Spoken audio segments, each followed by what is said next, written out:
Hey babies, welcome back to another Deck Tech in Modern League. This week, at a viewer's request, we're playing some Enchantress in Modern. The deck list we're playing with is on screen now and in the description below, and the first thing you'll notice is all of the non-land cards in our main deck are enchantments, which is the main gimmick we're playing with. So let's get into the deck tech. First off, we have our namesake cards, the Enchantress effects. We have 4 copies each of Sithis Harvest Hand and Enchantress's Presence, and they both have the effect of letting us draw a card whenever we cast an enchantment spell, which gives us a ton of card advantage and is the main thing that enables our deck. Then we have 4 copies of Sanctum Weaver, which taps for mana equal to the number of enchantments we control, and 3 copies of Destiny Spinner, which in addition to turning off our opponent's counterspells, is also one of our main win conditions with its ability to turn our lands into large elementals. We have 4 copies of Abundant Growth, which cantrips by itself and fixes our mana, 4 copies of On Thin Ice, which serves as low CMC removal for us, and 4 copies of Utopia Sprawl, which gives us some early ramp. We have 4 copies of Sterling Grove, which in addition to protecting our other enchantments by giving them Shroud, also has an ability that lets us tutor an enchantment to the top of our deck. We have 3 copies of Blood Moon, which is the only reason we're playing red in our main deck at all, but because it's one of the best enchantments in the game in general, we'd be remiss not to play it. And 3 copies of Solitary Confinement, which acts as a pseudo-win condition by being able to lock most opposing decks out of the game. We have 1 copy of Oblivion Ring, which acts as versatile removal that we can tutor for, and 2 copies of Hallowed Haunting, which acts as another win condition letting us go wide with spirits as we cast enchantments. In our mana base, we have 4 copies of Windswept Heath and 2 copies of Prismatic Vista, 1 copy of Misty Rainforest, and 1 copy of Verdant Catacombs, although they could be any other green fetch land. 1 copy of Stomping Ground and 1 copy of Temple Garden as our shocks since we don't want too many non-basics since we're playing Blood Moon. And finally 6 snow-covered forests and 4 snow-covered plains. In our sideboard, we have 1 copy of Flame Blitz as our only other red card, which helps us deal with opposing planeswalkers, 3 copies of Rest in Peace for graveyard decks, and 2 copies of Stony Silence so we can deal with artifact decks. The 4th copy of Destiny Spinner in case we run into a counterspell heavy matchup, 1 copy of Seal of Primordium as a disenchant effect that also triggers all of our enchantresses, and 4 copies of Leyline of Sanctity mostly for discard effects but also good against burn. 2 copies of Force of Vigor because it's very efficient artifact and enchantment removal, and way at the top of the curve 1 copy of Emrakul for mill, control, or anything else we want to bring it in against. And that's the deck tech. Let me know what you think of the deck in the comments. And as I said before, this is a viewer request, so if there's something you want to see, leave a comment about it, and there's a decent chance I'll make it into a video in the future. And let's get into the game! Alright, round 1 of Modern Enchantress. We won the die roll. We have 2 lands, a little bit of ramp, a Sithis, and an extra one in case we get like Thought Seized or something, and some removal. I think this is fine, so we'll keep.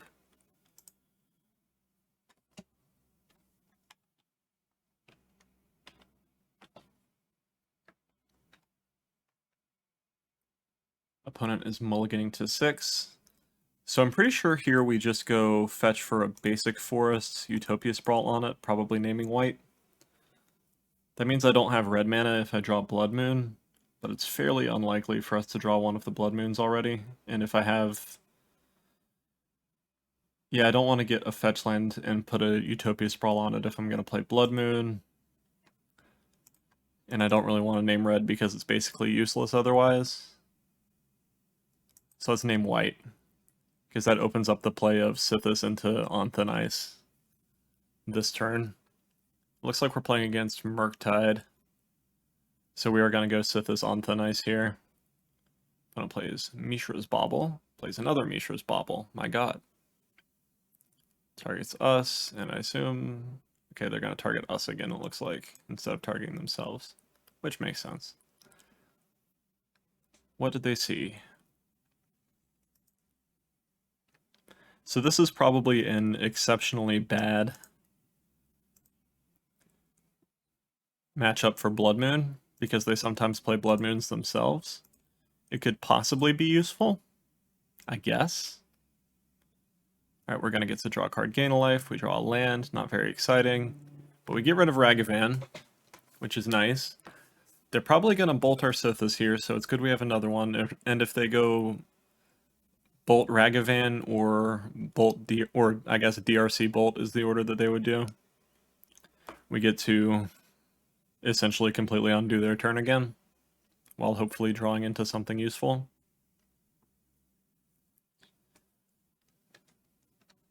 I'd like to get an Enchantress's Presence so we have an Enchantress effect that they can't just remove away. There's Bolt, there's Ragavan, beautiful. And since they're playing Izzet, they should not have any removal spells for our enchantments that are not creatures. I'm going to get rid of our stop here. So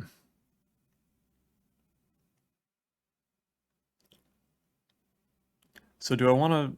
I assume that I just want to get rid of Ragavan again, right? Or do I want to play Destiny Spinner here? It uses my mana a little bit better, I guess.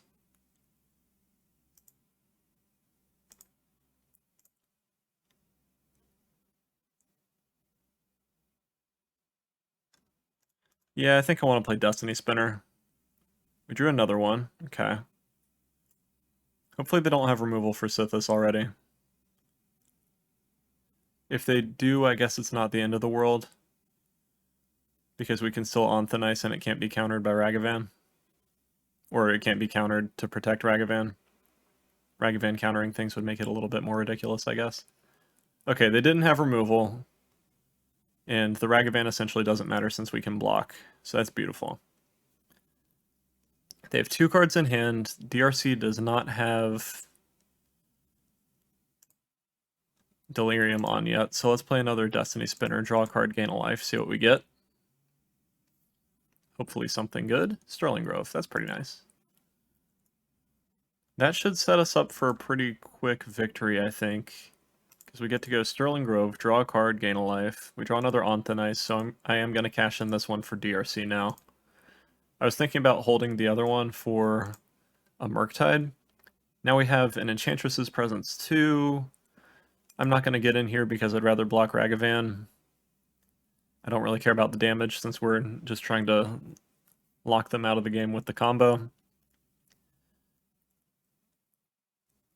Opponent has 3 cards. Looks like they still don't have anything. Sweet.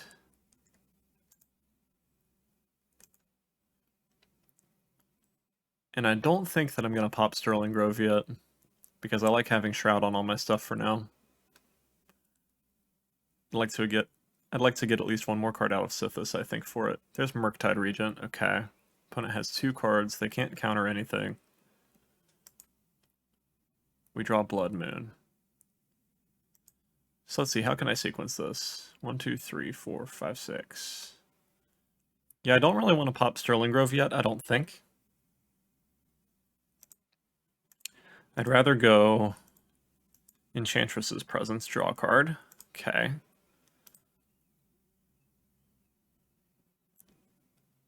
It shouldn't matter, but I guess I'll put a different one. Let's play Anthonice. Let's get rid of Murktide Regent. We draw the other Sterling Grove. Okay, that's what I wanted. And now next turn we should have it because I'm going to have the stop in my upkeep. Okay, opponent concedes. Sweet. We got the snowball going there. I love the Enchantress snowball. It feels very good. Lots and lots of cards. All right, what do we want to bring in? Rest in Peace seems pretty good against them. The other Destiny Spinner also seems right. Maybe Emrakul, depending. But this all seems correct. Because Rest in Peace can stop them from playing Murktide, and it can severely nerf DRC. I'll see about Emrakul in a second. I do think I want to go down on at least 2 Blood Moons. It might be nice to have one as a fetchable option. But I might just cut it 2. Sterling Grove is good. We don't cut that. I think I do cut the Blood Moon. And I might cut Oblivion Ring, since it's pretty slow. Although they might bring in Jace. What are the chances they bring Jace in? Do I care about Jace? Probably not. I like Hollowed Haunting. I think it's a decent way that we can win against them. Yeah, it gives flying. But I might cut out a Hollowed Haunting or an Oblivion Ring. Or one of each and bring in Emrakul. Yeah, they have a lot of counter spells. I think I want to make sure that I can win even if they counter my Destiny Spinners. Let's go down a Hollowed Haunting and let's go down the Oblivion Ring. And I guess if we see a Planeswalker or something that we need to deal with, I'll bring it back in. But I think Anthonice is better for the most part. And I think we can race Jace pretty well because we don't care that much about its ult, since we can protect ourselves by giving ourselves Shroud. This hand has very little going on. It has card draw, but I don't think I can reliably just play Sithis on 2, not do anything, and then try to play an Enchantress's Presence on 3 without any enchantments in my hand, so I'm going to mulligan. Okay, we have Rest in Peace, we have a cantrip. I think this is okay. I don't really want to go down to 5. You kind of need at least enough enchantments to keep going. DRC. Okay, that's a better turn 1 for us because we can nerf it with Rest in Peace than if they played the monkey. So let's get a forest and let's abundant growth it. Sterling Grove. Okay. They might have a bounce effect now, like Cryptic or something.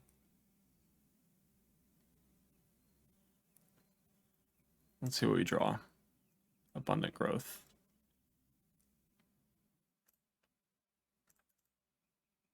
Thin our deck a little bit more. Planning on getting another forest, I think, because we already have a plains in our hand, and this keeps us mana neutral overall. Let's try for Sterling Grove. I think they're probably going to counter this, and I'd rather them counter this than Rest in Peace. Okay, they don't counter it. Oh, they're going to have engineered explosives. That's something that I need to keep in mind. They bolt us. Okay. I need to find an Enchantress's Presence effect so I can win with this Solitary Confinement. And it's possible that I might need to bring in like a Stony Silence or something for just engineered explosives and randomly turning off Mishra's Bauble. We draw a Prismatic Vista. I'm already down to 13. I do think I need to thin my deck more to make sure I don't keep drawing lands.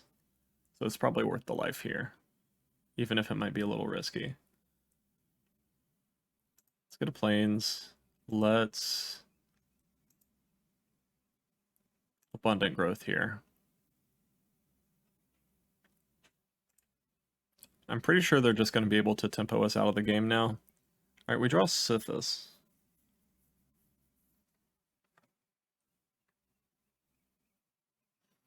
Which would have Shroud if it resolves.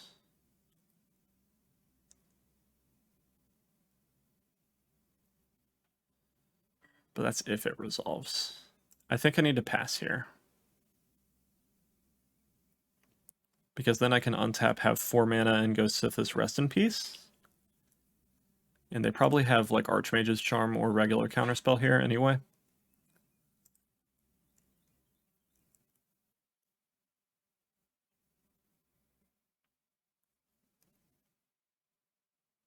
There's an Archmage's Charm. I'm a genius. Alright, so our Sithis did not get countered because we played it like that. I probably want to keep Sterling Grove around to protect it from bolts. Opponent plays Expressive Iteration. Okay.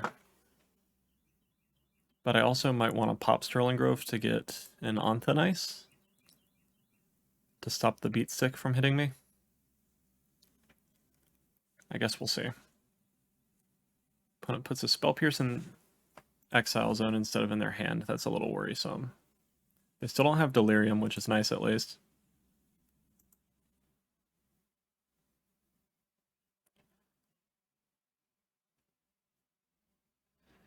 I could also pop Sterling Grove, get Destiny Spinner. I think I'm going to keep the Sterling Grove around for now, though. We draw another one. Alright, I think I need the Rest in Peace more than the Sithis here. So let's see if Sithis resolves. Opponent fetches. Looks like a counterspell's coming. Yep, there's a counterspell and a Surveil. Let's see if they put anything in their graveyard. They put a Murktide in their graveyard. Interesting. That turns on Delirium, but we're going to turn it right back off, and we're going to pray to Jesus that they don't have engineered explosives already. Because I'm sure they sided them in, since it's the only thing they should have that actually removes enchantments. But that slows down their clock significantly.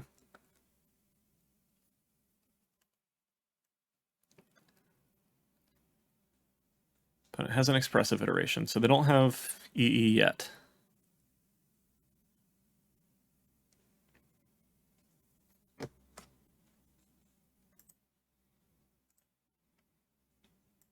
They find a bolt. They play a monkey. So if they bolt us with the treasure, which it looks like they're going to do, that taps them down. They found our Emrakul. That's funny. We didn't really want to draw that at this point, so I'm fine with that.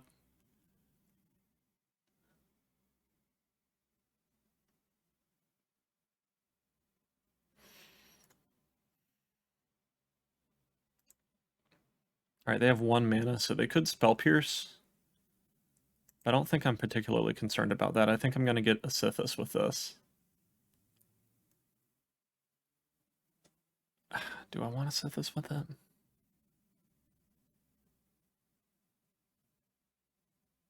I'm going to get at least 1 free card.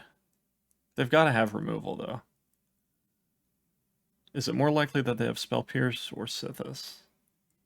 Or, I mean, Spell Pierce or a Bolt. I could also go Sterling Grove and then Sithis, but then that gives us less cards available, which kind of sucks. I think that's the safest way to do it, though.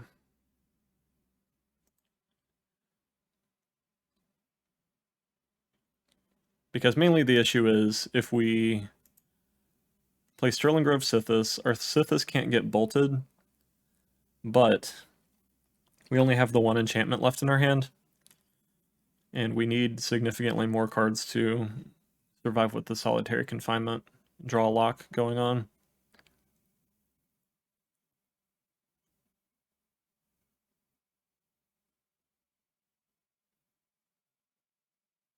I think I need to risk it. We know 1 card in their hand. They could easily have a lightning bolt, is the issue.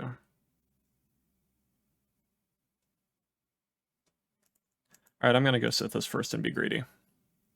I think we need more cards, is the main thing.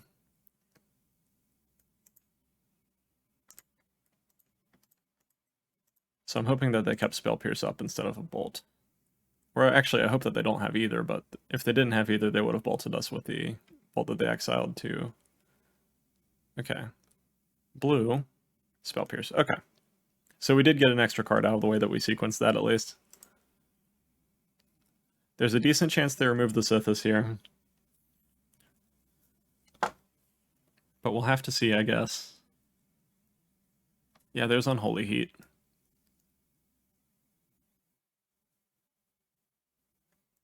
So they probably had removal and Spell Pierce, actually, so it didn't really matter how I was doing it. Alright. They have 2 cards in hand. They get a Utopia Sprawl, which is funny, because I don't think... Yeah, they can't really take advantage of Utopia Sprawl in any way unless they want to enchant my land. We draw. Hopefully something good. We're at very low life total. Sterling Grove.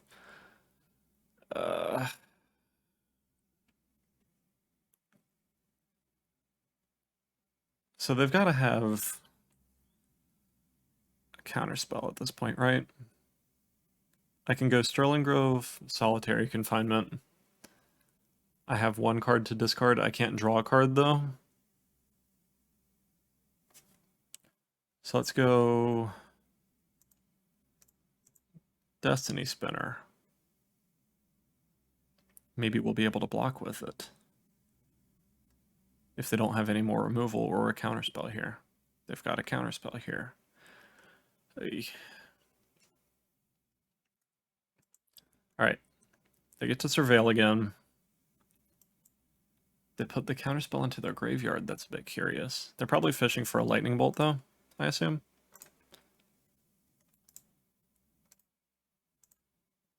So let's play Sterling Grove and let's pass. If somehow magically they don't have anything to kill us here.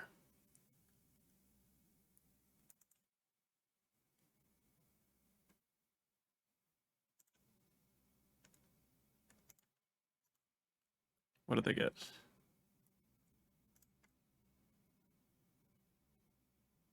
They get a land. They play a DRC. One card in their hand. Bauble. Okay. So they get to draw a card during our upkeep.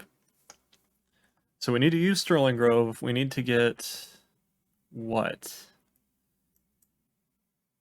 We can get Sithis. We draw Sithis. We play Solitary Confinement. We draw another card. We still get locked. How do we get out of this? Is there a way to? I don't really think so.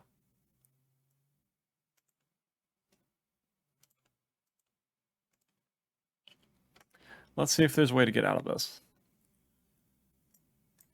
I could play... I'm at 1. Like, I'm dead to pretty much everything.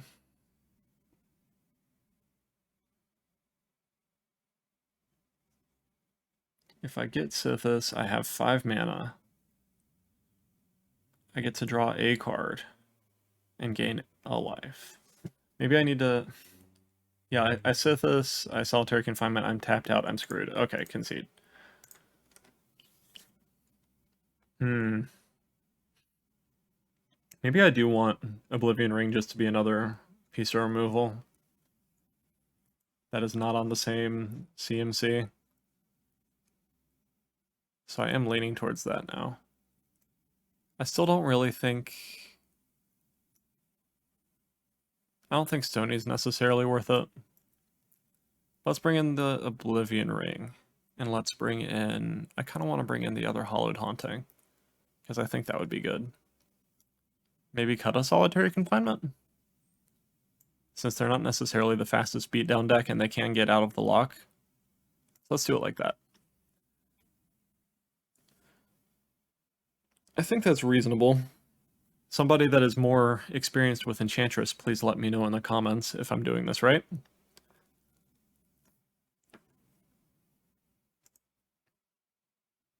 Alright, we have action, so I will keep. Mulliganing feels pretty bad with this deck, from what I've seen. Let's play Misty, let's fetch a Forest, play Abundant Growth.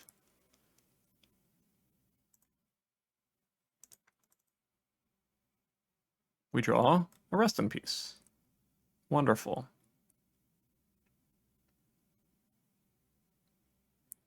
Monkey. Hallowed Haunting. Opponent's tapped out currently, which is something. Do I just go ahead and get down Rest in Peace, or do I get down Sterling Grove? I think I'm going Sterling Grove first, so I can protect Sithis. I'd like to draw like a 1-drop, so I can draw a card with Sithis immediately, if they don't have a counterspell here. That would be nice. Or I'd like to draw a land so I can get down Hallowed Haunting. Opponent exiles a Windswept Heath.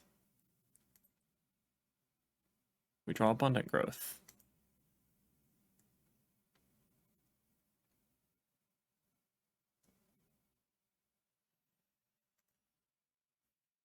We can tutor for another Sithis if we need to. So I think I'm just going to get the counterspell out of their hand now. Yep.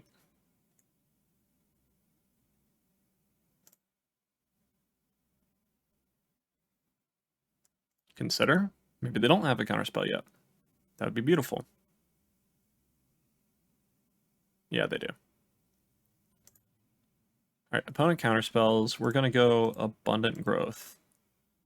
Because I would very much like to be able to draw land and slam a Hallowed Haunting this game. Okay, we drew a land. They had to fish for the counterspell, it looked like.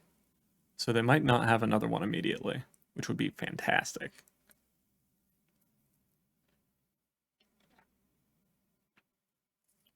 Opponent exiles a land with Monkey. We draw...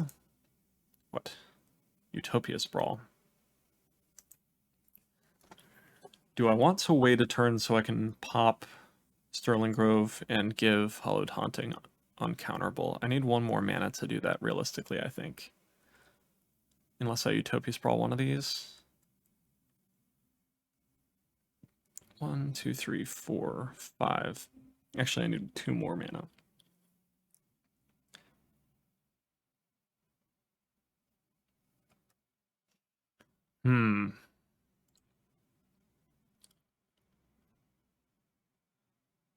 I think I just need to go for it again.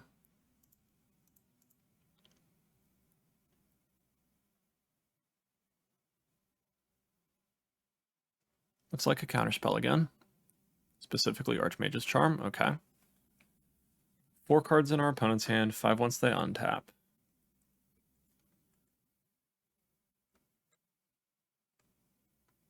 What do they get this time?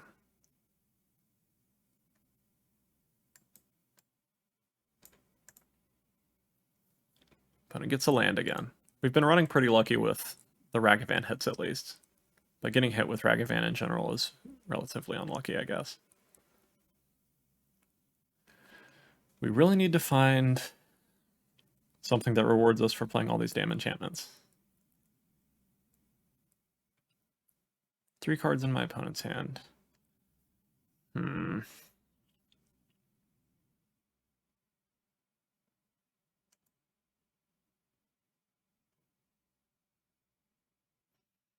What do I even tutor for? I guess we'll see.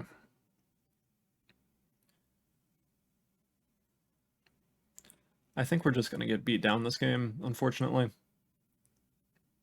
We could tutor for an Anthonice to try to get rid of Murktide Regent, but then Monkey is still hitting us.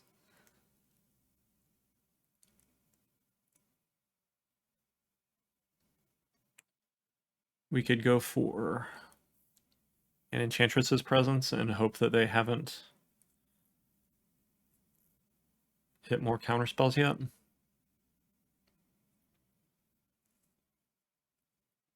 We're still dead relatively quickly if we do that, though, is the issue. So I think I need to get removal here. Alright, bless up.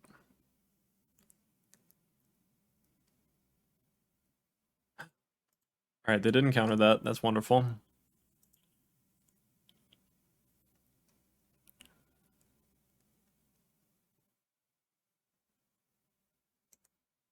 I think I'm going to go ahead and go for Rest in Peace now.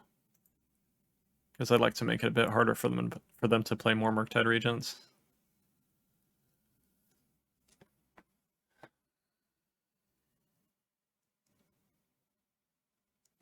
What does our opponent have, other than a terrifying monkey that keeps hitting us?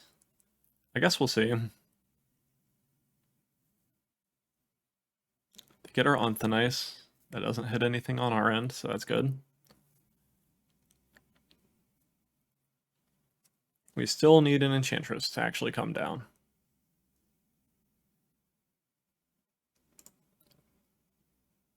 Draw Sithis, okay.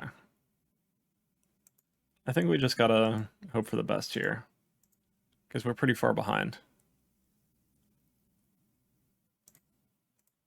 Actually resolves, that's good.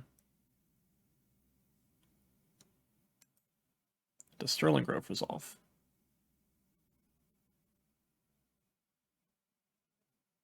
Spell Pierce, okay.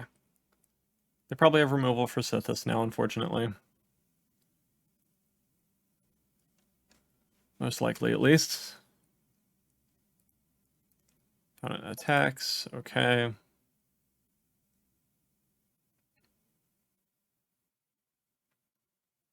Opponent sees Destiny Spinner. They can cast that. They do. Do they remove Sithis? I assume. They don't remove Sithis. Interesting.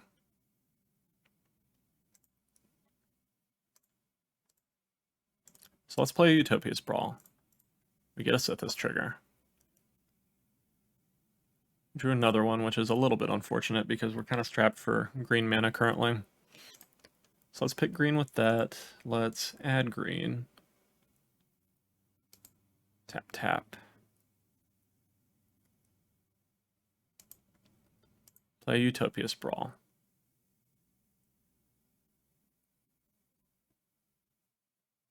Windswept Heath, okay.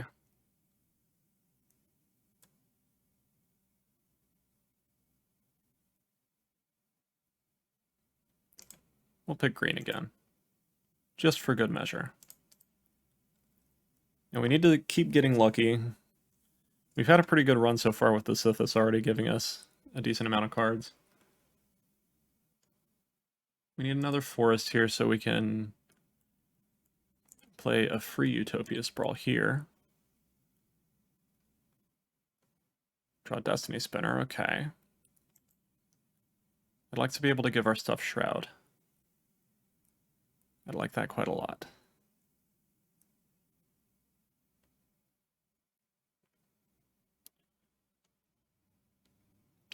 Picking green again. We're gonna play Destiny Spinner.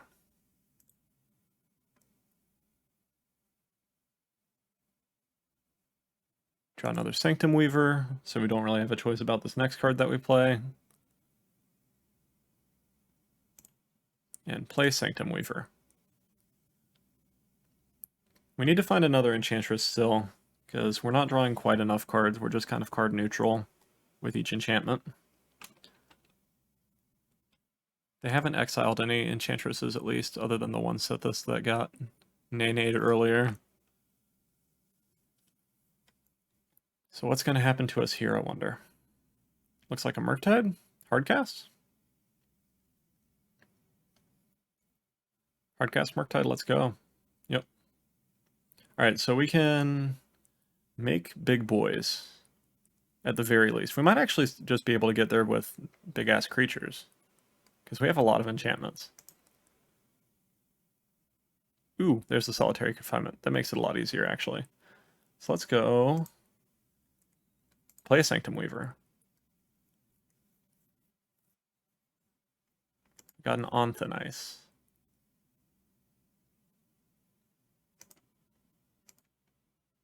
Play an Onthanice. That gets us up to 12 enchantments.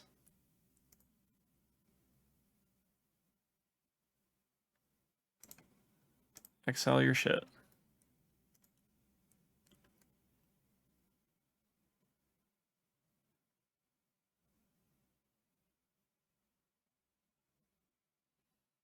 I don't think it's worth playing Solitary Confinement quite yet. So let's just make a bunch of mana. Let's Destiny Spinner you. Alright, let's Destiny Spinner you. Because I'd actually rather not animate the one with Onthanice on it in case they can kill it. Let's go to combat. These each have trample, so it should be enough.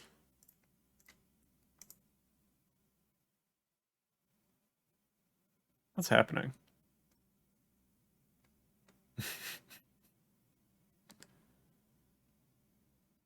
Who is this? Who's the penis pounder? Alright.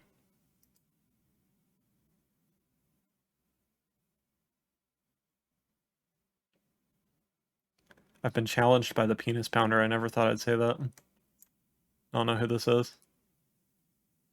But I guess I'll play that in a second.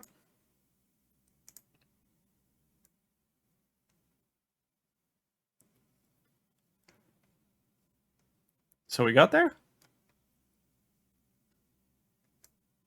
I cannot believe I won that match. Oh my god. That was a grueling match against Murktide. Alright, I'll see you in the next one. The penis pounder was playing slivers. Alright, round 2 of Enchantress. We will keep this hand. Playing against Tron Walker. I think last time I ran against him, at least on camera, he was playing very literally Tron Planeswalkers. And it looks like he's playing Planeswalker Tron again, possibly. Maybe just regular Tron. We'll see. Either way, I'm glad I have this Blood Moon. But we still have to get to the Blood Moon somehow before they get to Tron, and something that makes me very sad.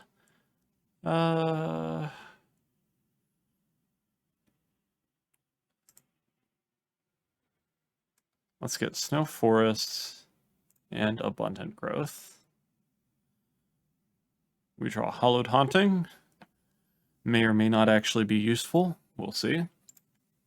What do we have sideboard-wise? Why is it coming up so small recently? Force of Vigor and Seal of Primordium could technically be good. Stony Silence is usually kind of good against Tron too, since it turns off all their dorky egg stuff. And it turns off the maps. Might actually just be better than these, actually. So I bring in Stonies. Maybe Flame Blitz is worth it because of the... Yeah, Flame Blitz is probably right. At least over On Thin Ice. We might still want a couple copies of On Thin Ice. They have an Oblivion Stone already, which is a bit troublesome, because that means they have an out to Blood Moon. We can go... Do I want to play Sanctum Weaver or Sithis here? I wonder.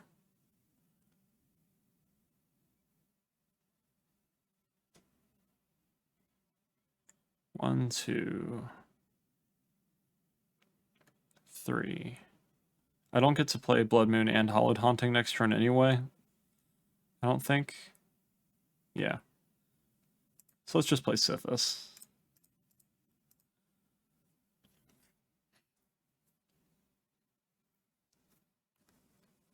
Alright, no Karns, please.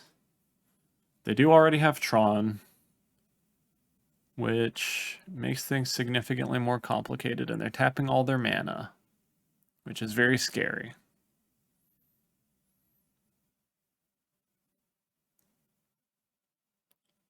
And they have a Karn liberated. They get a land with it. Okay.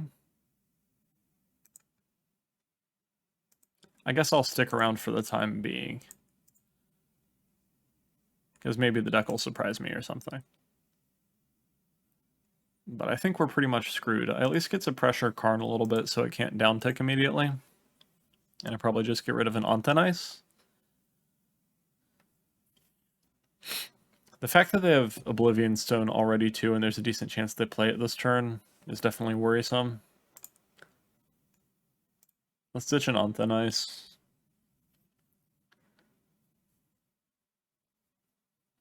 Opponent plays KGC.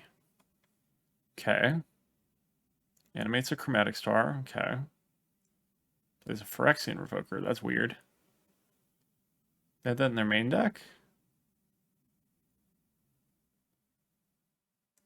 That's strange.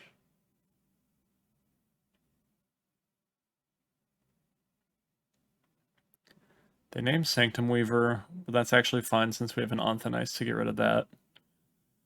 We have Solitary Confinement, which I'm not convinced is very useful here. I think this is just a terrible matchup, if I had to guess.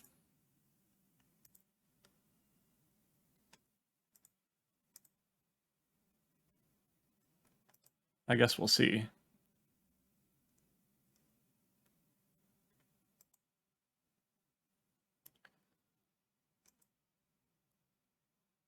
One, two, three.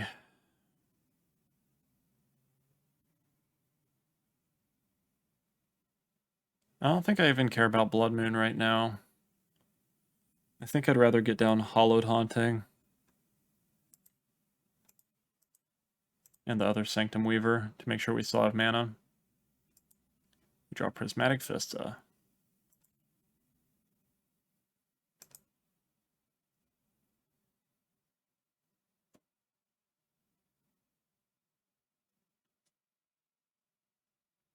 Do I just play Solitary Confinement?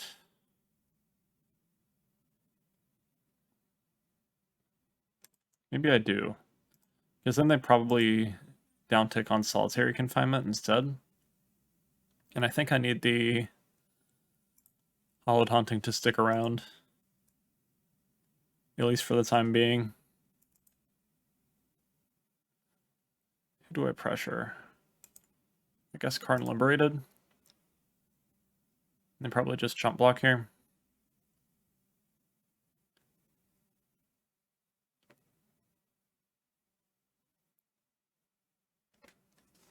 Yep. Yeah, this doesn't seem like the situation you want to be in. Especially on the draw. If we were on the play and got down Blood Moon before they got their turn 3, we might have had a chance. But Tron is just hard for decks that don't kill on like turn 3. We will fight the good fight though. Why does it keep coming up small? I gotta see if there's a setting that's doing that. If you know what that is in the comments, let me know. I would like it to, I'd like my sideboard to pop up at about this size each time instead. They have another Phyrexian Revoker that they got with... They didn't tutor for that again? How many Phyrexian Revokers are they playing in their main deck? They got from Exile, it says. Because it's not in Exile. What is happening?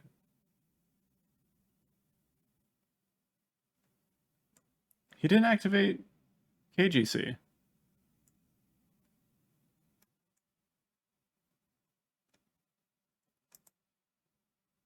Am I missing something? Oh, he downticked on Anthanice. Okay, I see what happened now. Funny enough, he could have actually just downticked KGC and played it again now that I think about it. But that doesn't really matter. Opponent gets a Pithing Needle, that's okay. What are they going to name with it?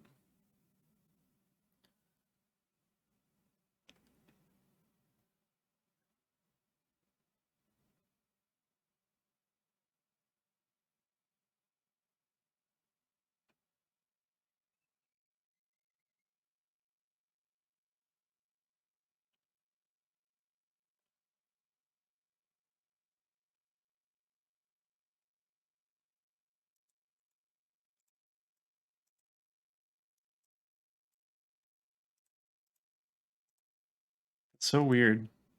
I feel like that never happened before. Why does it keep coming up small? It didn't work, so I'm just gonna make it sacrifice itself. Because I'd rather draw a card.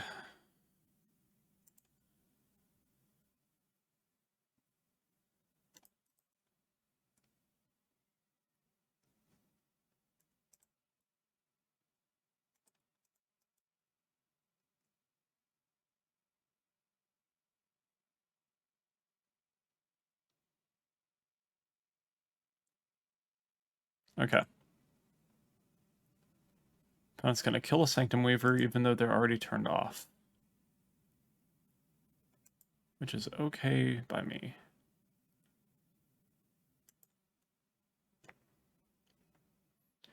And I think I'm gonna attack Karn Liberated here. Because either they chump block with Walking Ballista or they trade, and I have another Sithis. And if they trade, I get to turn Sanctum Weaver back on and play Sithis right now. They choose to not have the downtick.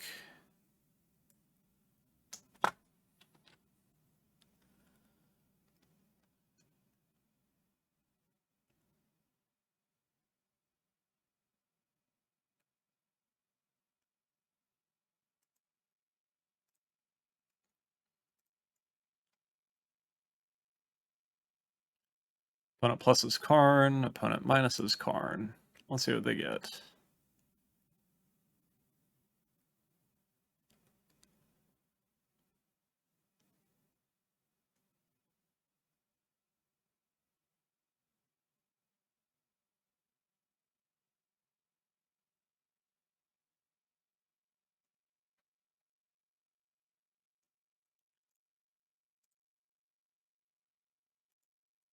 It's so weird.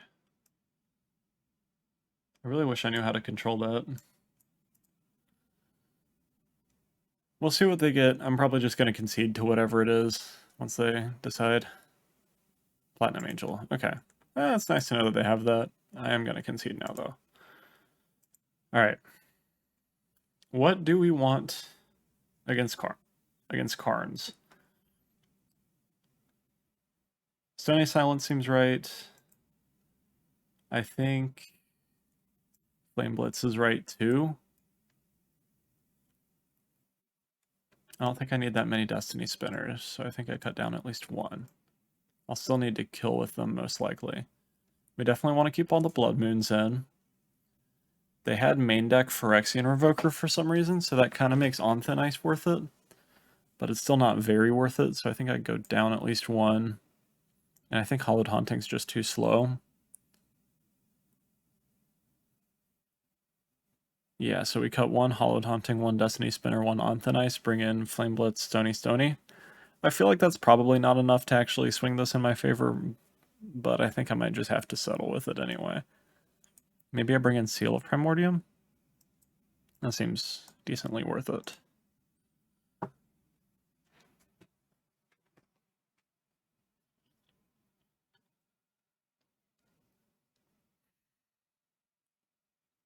So what do we need to have? We need to have Blood Moon down on turn 2 or 3. And we need to just pressure them out as quickly as possible after that, I guess. We didn't show them any red lands, so that's good.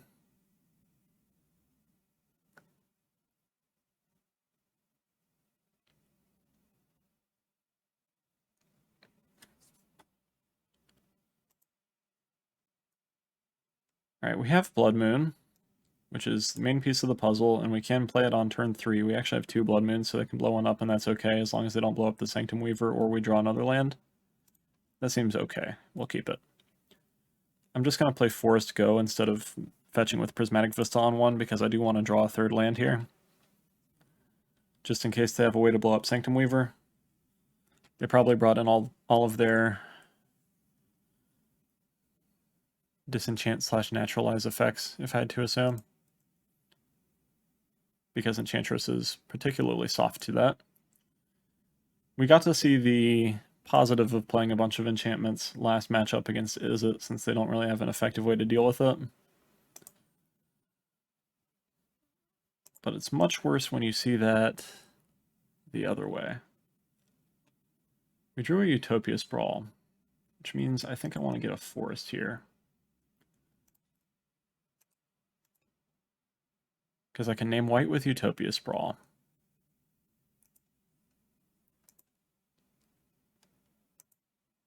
And then play Sanctum Weaver. If they blow up Sanctum Weaver, I still don't have red mana yet. But I think they'd probably rather spin... Well, they're missing a... They have a basic already, which kind of sucks for us. They got Urza's Tower instead of holding up their map activation for whatever reason, so that's good.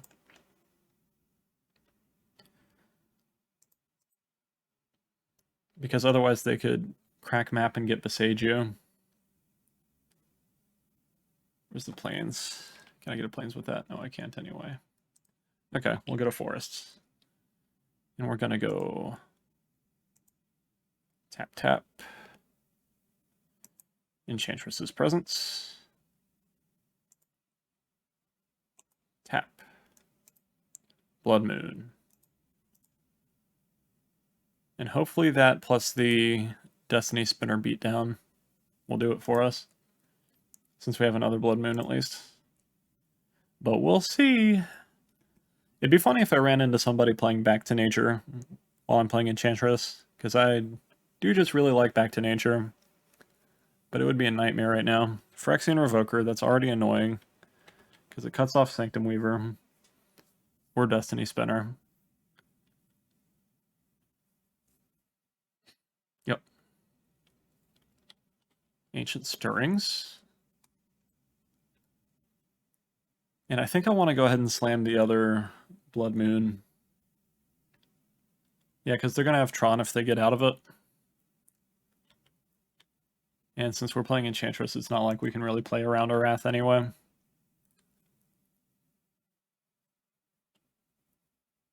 There's a Seal of Primordium. That's interesting. That is very interesting. Seal of Primordium means I can play Seal and then pop it to be able to activate Sanctum Weaver again, which seems very, very nice here. We drew another Enchantress's Presence. Let's get rid of you. I could have 4 mana, 5/6.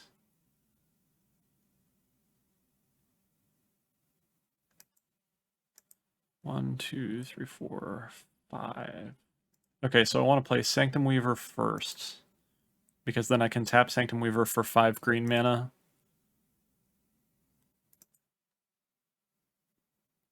I drew a Plains, actually. That's kind of interesting. It doesn't really do anything here, I guess. I'd rather have drawn a Forest. Do I play it safe and play Blood Moon? Maybe. I'm going to have plenty of mana and cards next turn anyway, so I think I play it safe and play Blood Moon. Make sure they can't get out of it, I hope. Drew another Enchantress's Presence. That's fine. And we'll just pass. Yeah, that way that plays around them just playing another Phyrexian Revoker, since apparently they're playing like 4. Because otherwise we wouldn't be able to play the second Blood Moon. And we can definitely play more green cards here. We should have enough mana to possibly kill our opponent next turn with the double Sanctum Weaver.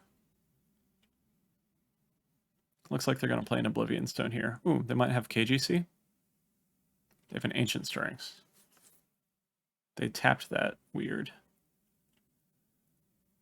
They get an Urza's Mine. Okay. They play Oblivion Stone. Okay. It would be nice, since they found a land there, if we can either kill them here or get rid of the Oblivion Stone.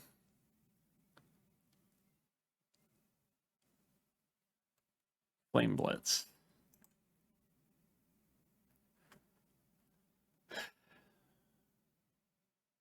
One, two, three, 4, 5, 6. So we can have 12 mana, and we can make 6/6s currently. There'll be 7/7s when Destiny Spinner's in play. And we'll have 14 mana. I think that kills, right? So we play Destiny Spinner with this. We have 1, 2, 3, 4, 5, 6, 7, which makes 14, which means we activate all 3 of these for 21. Pretty sure that's lethal.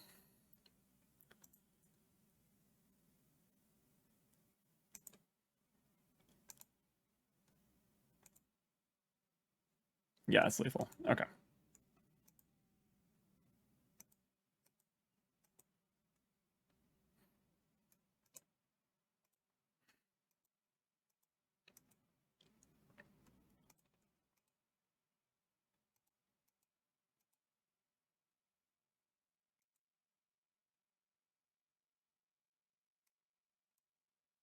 And we'll use the extra mana just in case, since I sequenced that kind of weird.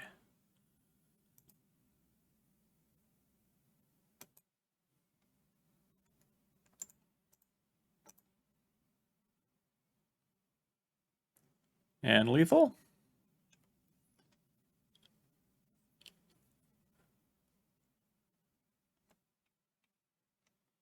Hooray, we actually got there for a game against Tron. That's a little bit surprising to me.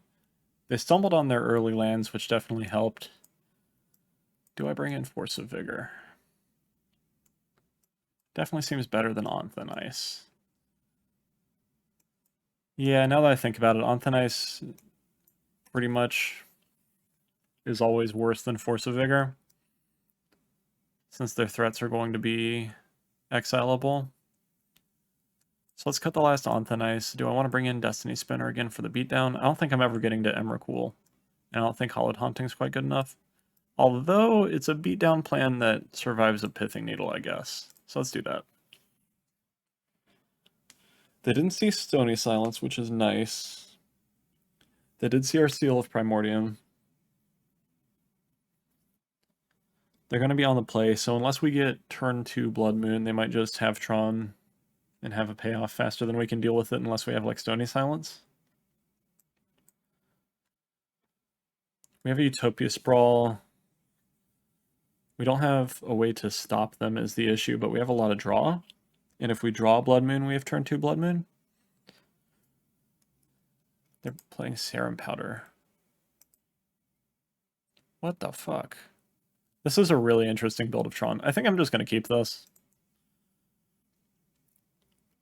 They only exiled 1 land with 2 Serum Powders. So their deck might be disproportionately land heavy because of that, but we'll see. I may pay the price of not having any interactive cards in my hand, but I think it's worth it since we have the Utopia Sprawl. Sterling Grove could possibly get us to the Blood Moon. Let's play Prismatic Vista. Let's fetch with it. Make sure this is the forest, since it just says snow covered on it. Get a forest, play Utopia Sprawl. We're going to be bold and name red, because I believe in myself.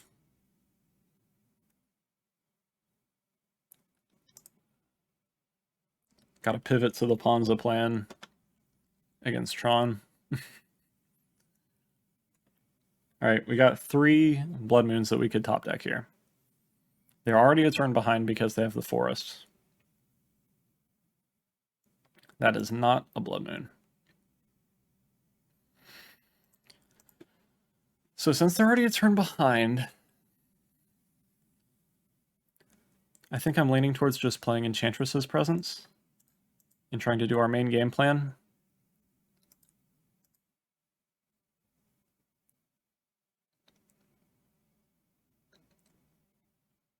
Rather than relying on getting Blood Moon, because otherwise we'd have to cash in the Sterling Grove for it, and then we don't really have many enchantments left in our hand.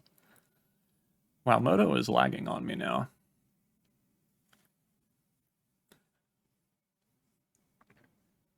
Opponent spent their entire turn expedition mapping.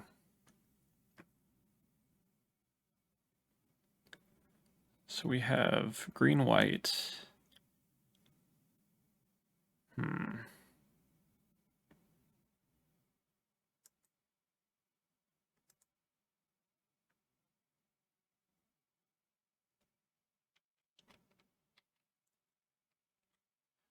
Let's go. Do I play Sithis or Sterling Grove here, do you think?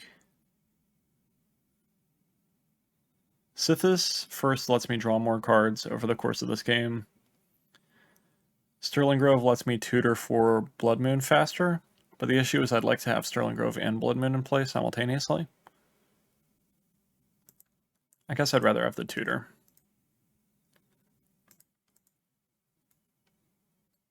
Abundant Growth.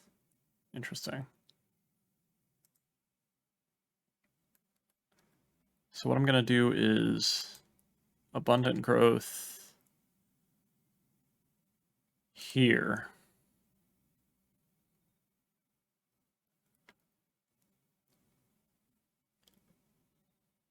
And we can go ahead and sack Sterling Grove to tutor. So let's get Blood Moon. And we can draw a card with Abundant Growth and have the Blood Moon in our hand for next turn. And we have 2 sources of red, so they can't really disrupt that. They do have a Tron turn, unfortunately. But maybe they won't have the really big shit. They have Karn the Great Creator, which depending on what they get could be bad, but we have a Force of Vigor, so we can deal with most things that Karn gets, at least right off the bat.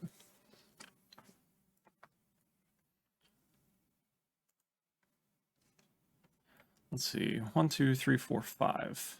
So I can go Sithis Blood Moon, and then draw 2 cards, draw a card for turn, and hopefully have another green card for Force of Vigor. They have Oblivion Stone. They play out the Oblivion Stone.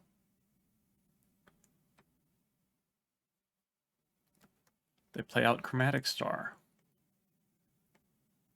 Interesting. 1, 2. Well, if I play Oblivion Stone, I can stop on their upkeep, and they won't have a land to activate. Yeah, if I play Blood Moon, they will only have 4 mana, so they can't pay the 5 for Oblivion Stone, so I can still do it the sequence I want to, as long as I draw another green card.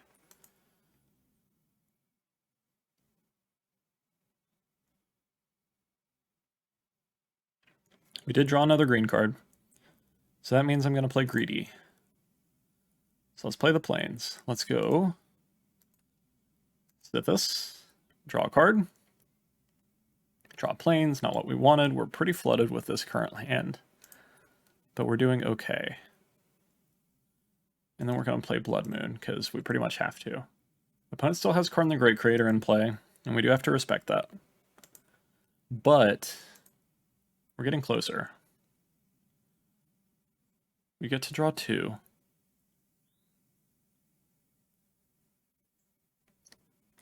And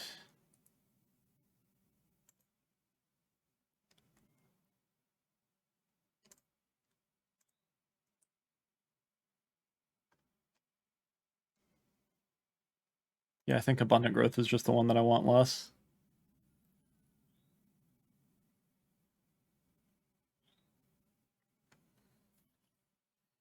Alright, I need to find a clock so I can close this out before they get out of it. They have 3 cards in hand, they do have their Karn, and they have a bunch of shit they can get from their exile zone and their sideboard. They have at least a Ratchet Bomb. Phyrexian Revoker they could get. Platinum Angel they could get. I guess we'll see.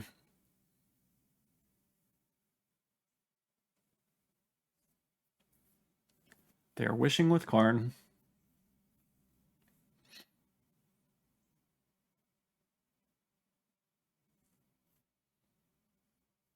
Ensnaring Bridge. Okay. That complicates things again. It doesn't close out the game for them immediately. It just also gives them a soft lock bit. Actually, them playing Ensnaring Bridge, if they don't empty their hand, means that I can kill Karn the Great Creator this turn, which is fantastic. And I think they might not empty their hand here. They have 2 green now. And they have more mana because of Serum Powder, so they might actually be able to play some of their big stuff soon. Alright, they play Matter Reshaper. That means no killing Karn yet. We draw another fucking land, which is kind of bizarre. Let's draw some cards. We drew another Blood Moon. Hilariously, I kind of wish I didn't tap the red mana for that. And I thought about that right after. Well, actually, I have more red mana. What am I talking about? So let's play the other Blood Moon, just to make sure we get to keep that effect around. We have drawn a lot of lands. Wow. Alright, let's play a fetch land. Maybe we can thin a little bit. But my god, we've drawn a lot of lands. Oh yeah, we can't thin. We have Blood Moon. That's hilarious. Pass. Alright, well, I don't like the position we're in now, because our opponent could have 7 mana next turn without interfering with Blood Moon, and that would be sad. But their deck seems really strange, so maybe they won't have what they need immediately. I guess we'll see.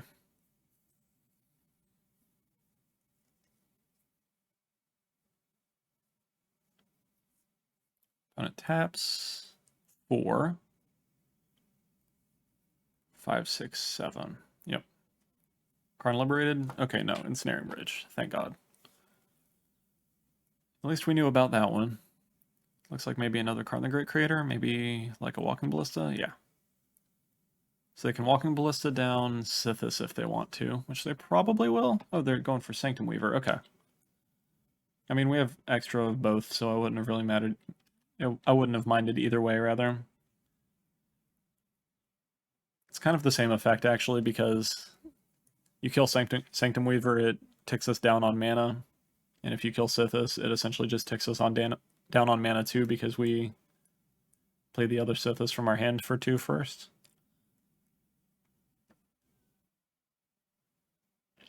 Alright, hopefully we'll draw something actually useful. We don't. Beautiful. Let's play the other Sanctum Weaver. We have a lot of red mana now, so I don't really need to conserve it. Alright. Let's Play an Abundant Growth on you, I guess. Draw some cards. Destiny Spinner and Solitary Confinement. We're getting closer.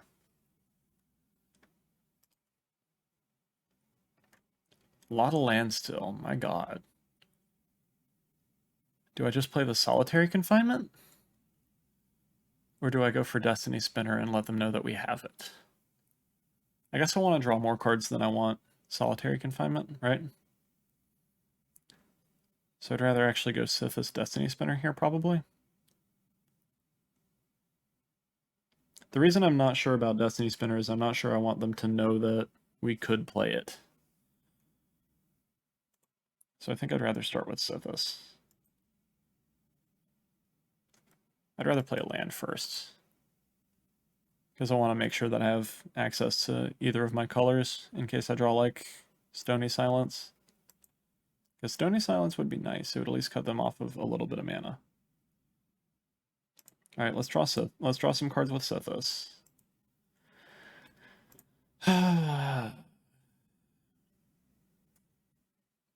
We draw another Sanctum Weaver. That's pretty nice.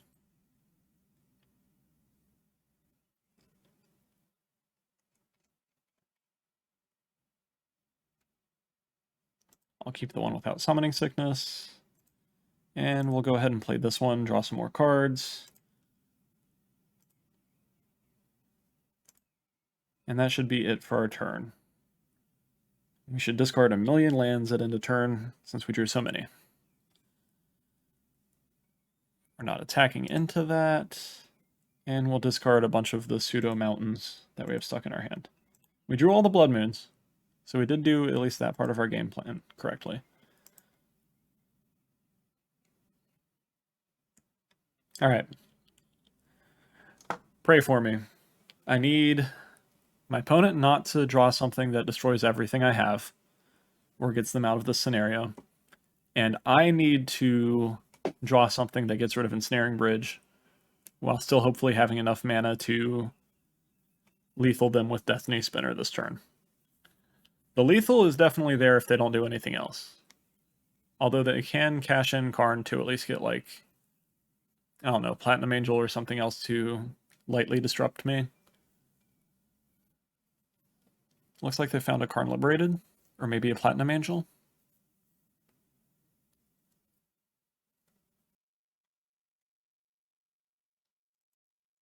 What do they have?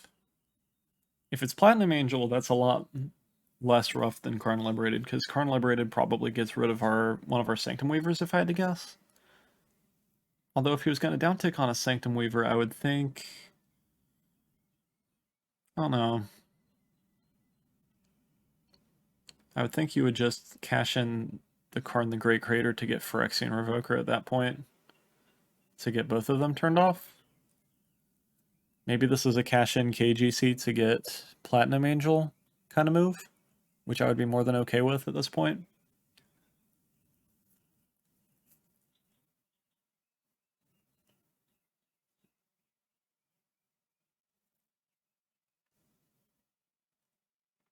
They are cashing in Karn the Great Creator, so it looks like it's Platinum Angel, if I had to guess. But our opponent's having to deliberate on it at least, so it's not an easy choice for them, which is great news for us. All right, so we have... How do we sideboard? They get Phyrexian Revoker. So they are turning off Sanctum Weaver. That's interesting. What'd they tap the other mana for? Maybe they just tapped first? They play Walking Ballista. Okay. So they're probably going to kill Sithis since they turned off Sanctum Weaver? Or they're not going to. Okay.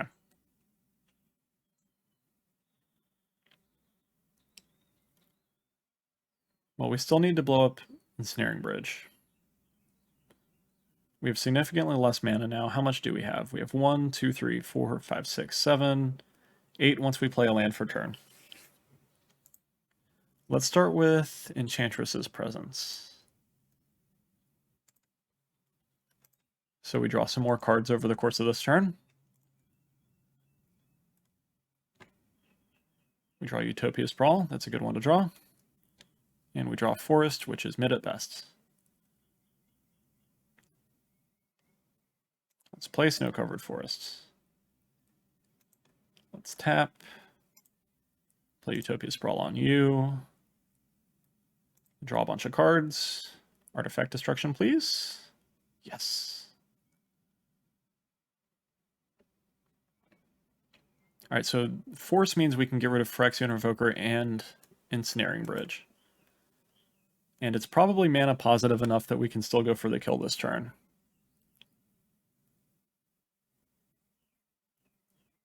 Let's name white. 1, 2, 3, 4.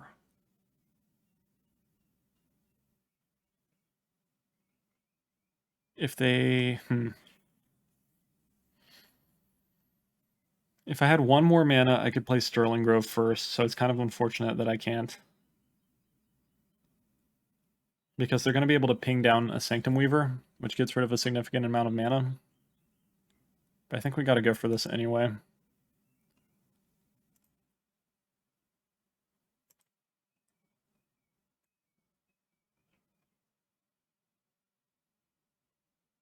Let's see if they respond with Ballista. They do. Alright, that's fine. They have one card in hand. We're still in a decent spot now. I don't think we can get a win right now, though. We'll see how many enchantments we have once the Sanctum Weaver's gone. Alright, let's see. 1, 2, 3, 4, 5, 6, 7, 8, 9, 10. We could go up to 11, but we don't really have untapped lands right now anyway, so it doesn't really matter. So I think what we do is make green mana. Play Sanctum Weaver. Draw a bunch of cards.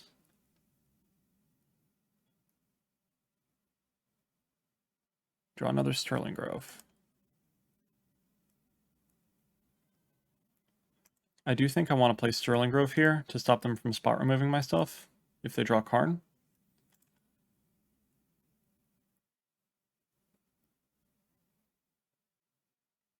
And I don't want to play more Enchantress's Presences, because I am just kind of in the danger zone as far as that goes. I think I gotta pass.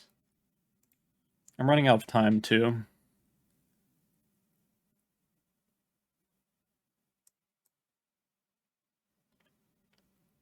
Alright, ditch you, ditch you, ditch you, ditch you, ditch you, ditch you.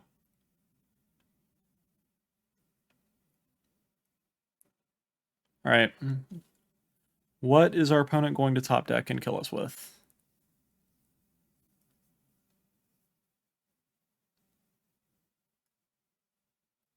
Hopefully nothing. Opponent plays Chromatic Star. Alright, that's what they top decked. Maybe they won't top deck anything off of that. That would be beautiful. That'd be more than beautiful. That'd be sexy. Mystic Forge probably doesn't do enough here, since they only have 2 mana. And I think they can only cast colorless cards with this, right? Or can they cast anything off the top? They mill a card. They didn't see anything they wanted. Should be lights out from here, right? Surely. If I can take my turn fast enough.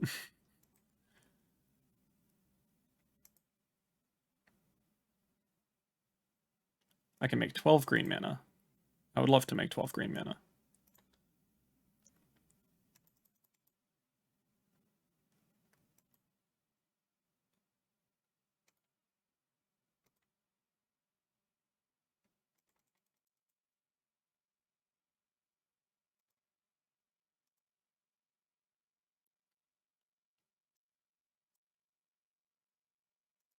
Go to combat. Attack, attack, attack. Hopefully that's enough. Please. Please give it to me. Hooray.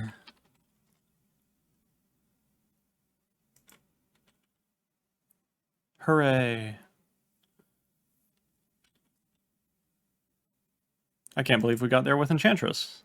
This deck's really been impressing me so far. It's a lot of fun to play, but it also has a decent amount more game than I realized it would against the meta. Slapping the Blood Moons in there is definitely the right choice. Alright, I will see you in the next one. Alright, round 3 of Enchantress in Modern. We won the die roll, so we will take the play, of course. We have 2 lands, a decent amount of action. We'll keep it. Our opponent's playing a Giganta deck, which usually means Rakdos something or other these days. And I think Enchantress should be pretty good against that, since Rakdos doesn't have a lot of ways to deal with enchantments that resolve. So hopefully that'll work out for us.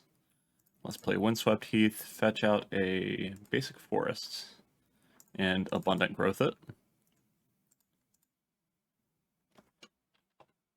We draw another land, which is a welcome draw. I need to get an Enchantress effect, preferably Enchantress's Presence, I think. Opponent plays Mishra's Bauble, looks at their top deck, plays Polluted Delta, passes. It looks like they're playing GDS right now.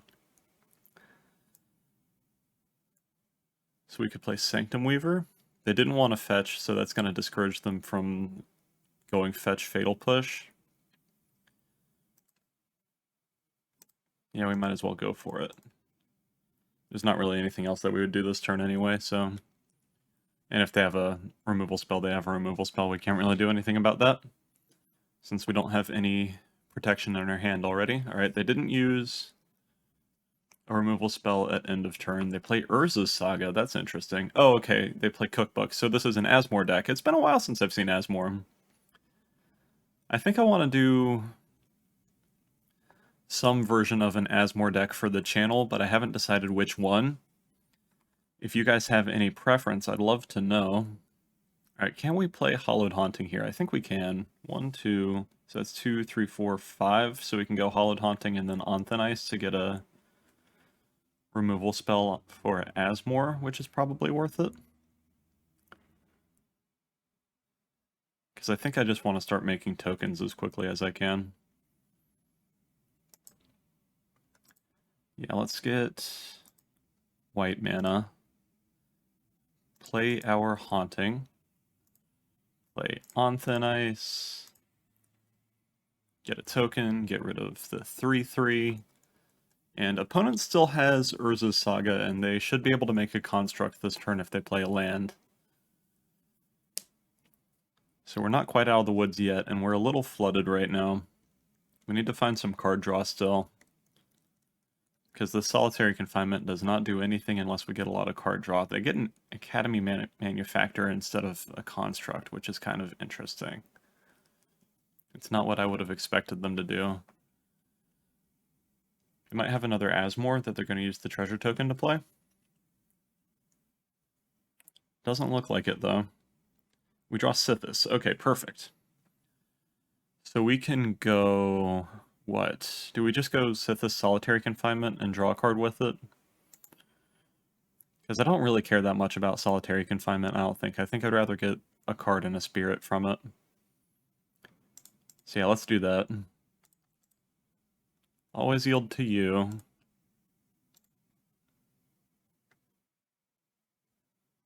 I already played a land for turn, right? Yeah, I did. So I think I just go 1, 2, 3, 4, 5. I guess I'll make green mana in case I draw something that's green that I want to play. Draw a card, make a dude. Did not draw an enchantment, very disappointing. So we are just going to let that Solitary Confinement blow itself up at end of turn. And we're going to attack for 3. Hopefully we can close this game out with a beatdown. I think they're going to remove Sithis, although I guess if they had a way to remove things, they would have gotten rid of Sanctum Weaver. I'm not sure what they get with Urza's Saga. I don't think anything blows us out necessarily. And we have 1, 2, 3, 4, 5, 6. We're going to have 5 because I'm going to get rid of the Solitary Confinement enchantments.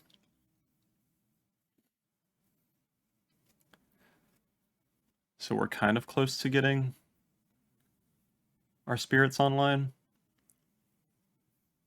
They get an Ether Spell Bomb. Okay. Are they going to use that to bounce a token? If they use it to bounce an enchantment, it means I get another token out of it. So I'm okay with that.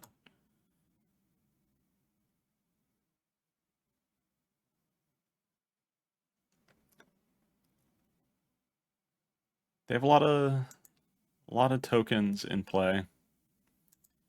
We're just going to let the Solitary Confinement go away. Because I just don't care right now. God damn it. I guess we pass. No action in hand. I wonder... I feel like this has happened to me a bunch of times with this deck now.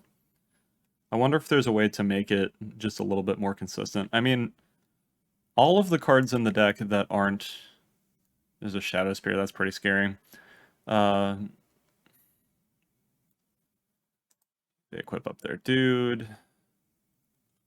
I think I just let it through here. Since I can't block and kill it, there's not really a point.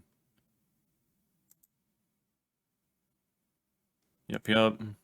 Take a bunch of damage. We'll fetch to thin the deck. We need a very good set of draws to be able to get anywhere. Let's get a Temple Garden tapped. We have a lot of sideboard options, at least against this deck. Okay, we draw an Abundant Growth. That's good. That draws us 2 cards and gives us a token. We draw an Enchantress's Presence. That's also good. We draw another Enchantress's Presence. That's interesting. Alright, let's thin the deck. Get a Forest. Tap, tap, tap. Play an Enchantress's Presence. Draw a card, make a dude. I wonder if we're going to be able to close it out somehow here. Draw an Abundant Growth, that's also a good draw. We can go... what? Do I Abundant Growth first, or do I wait and have less mana in exchange for more information? How much mana does this make currently? 1, 2, 3, 4, 5, 6, 7. So these exactly have Flying and Vigilance now. They can gain life, so we're going to have to watch out for that. I think I want to just go Abundant Growth now. Well, I get more cards if I Enchantress's Presence first, actually. So I'm going to go down 1 mana, essentially, in order to do it like this. Because I think that's worth it. More cards in hand is worth the mana, I think. Another Enchantress's Presence and a Sterling Grove.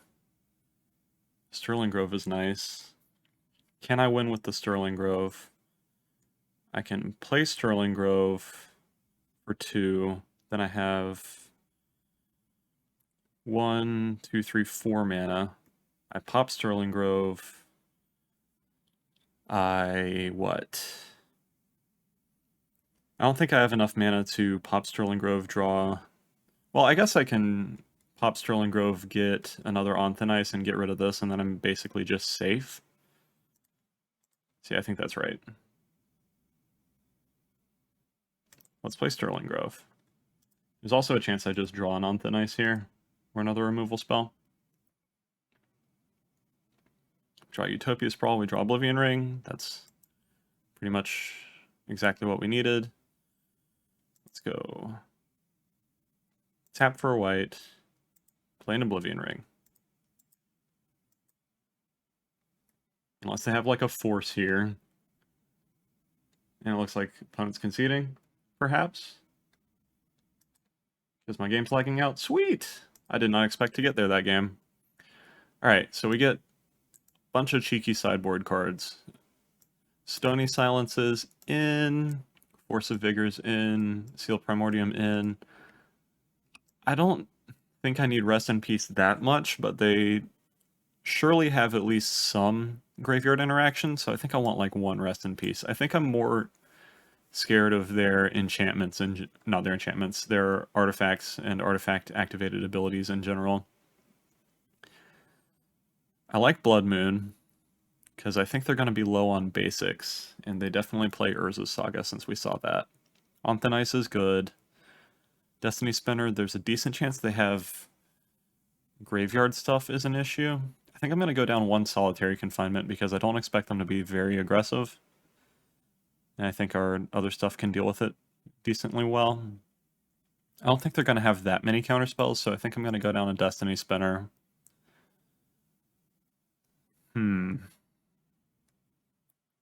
Maybe I don't need that many Blood Moons, but they are really nice. Yeah, I think I want to keep the Blood Moons. Do I go down Oblivion Ring? Yeah, I think I do, since I'm bringing in all these artifact and enchantment destructions. That's just generally going to be better, unless they play like a Planeswalker. Which I guess there's a chance of, but I think I am okay with taking the gamble there. Maybe I don't bring in Rest in Peace. I think it would only really deal with their... What's the name of the guy? The one that whenever an artifact enters the battlefield, you return it to your hand from the graveyard. I probably don't need that. That's probably going a little deep. Hallowed Haunting was really good there, so I think I'm going to keep it. And I think I just go down on like 2 Abundant Growths. Maybe? Sideboarding with this deck is really weird because it feels like all the slots are really tight. But I think I'm going to do it like that. I don't really like taking out Abundant Growth in a matchup where I'm keeping in all the Blood Moons, because it means it's a little bit less likely that I'm going to have red mana when I draw Blood Moon. But we definitely need to decide on all the things we did, and we possibly need Rest in Peace. I'm not certain yet. I don't think they have that much graveyard stuff, but they have at least Oval Chase Daredevil. That's the name of the card. If we see Emery, I'm going to bring in Rest in Peace. I might even bring in 2 if we see Emery. There's a decent chance they're playing that. They're probably playing like Urza. I haven't seen the any of the Urza's Kitchen style Dimir decks recently, so I'm not really sure what the most current list is or what to look out for.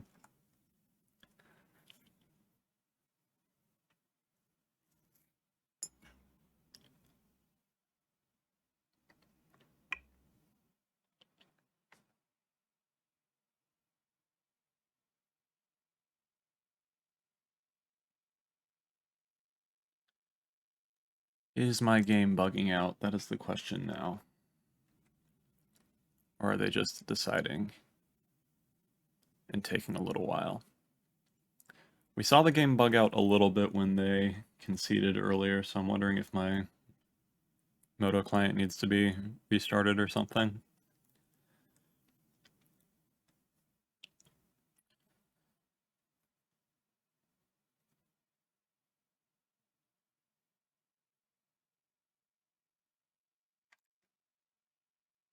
Alright, so we have 2 lands. We have Utopia Sprawl. We can play Blood Moon on turn 2. That's a big bonus. And we have 2 Blood Moons in case they counter one. We don't have any Enchantress effects, but we have enough action that I think it's okay, so we'll keep.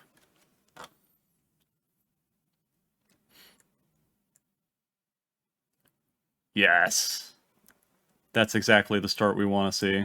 Alright. So we're going to play Utopia Sprawl and we're going to name red, and we're going to hope that they don't think that we have Blood Moon. But we're going to be signaling it incredibly hard. Play another Urza Saga. Do it. Damn it. Alright. They're using their mana, at least. They play Ledger Shredder, which is a little spicy, I guess. but we're gonna cut off all your mana now. And I don't think you have forces. Got him.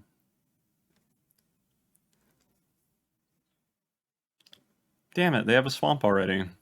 That's disappointing.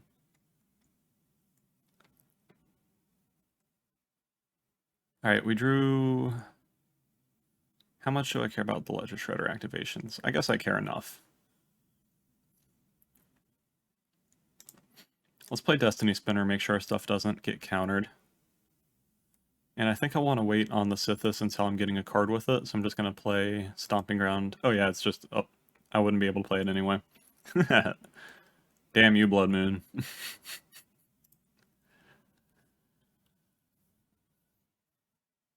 What does our opponent have? They tap for red and then realize that they tapped for red and don't use the mana for anything. So that's interesting. They cycle Unearth. Unearth just makes sense in a Ledger Shredder Asmo deck. Ledger Shredder actually seems really sweet with Asmo now that I think about it. Maybe I need to do a Dimir Asmo deck with that in it.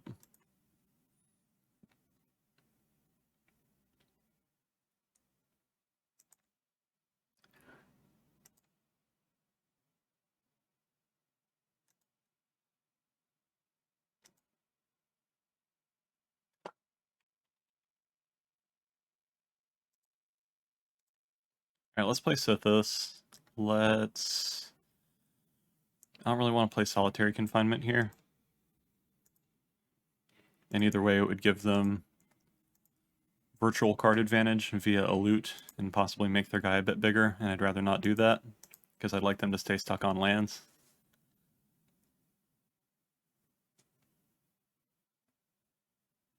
So we might just play this super fair in like one spell a turn. They get Springleaf Drum, which means they have blue now. They attack anyway.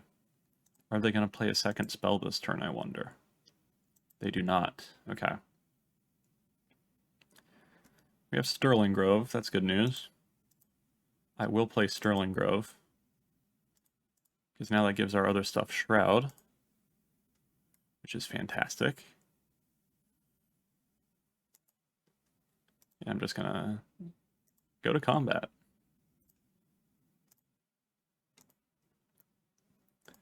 The fairest beatdown plan Enchantress has ever enchanted. Let's see, we have 1, 2, 3, 4 mana, so I can start animating with Destiny Spinner, and I might just do a beatdown thing. Opponent plays Urza Saga, and concedes! This run has been going incredibly well with Enchantress so far. I've been very happy with this deck. I will see ya in the next one. Alright, round 4 with Enchantress and Modern.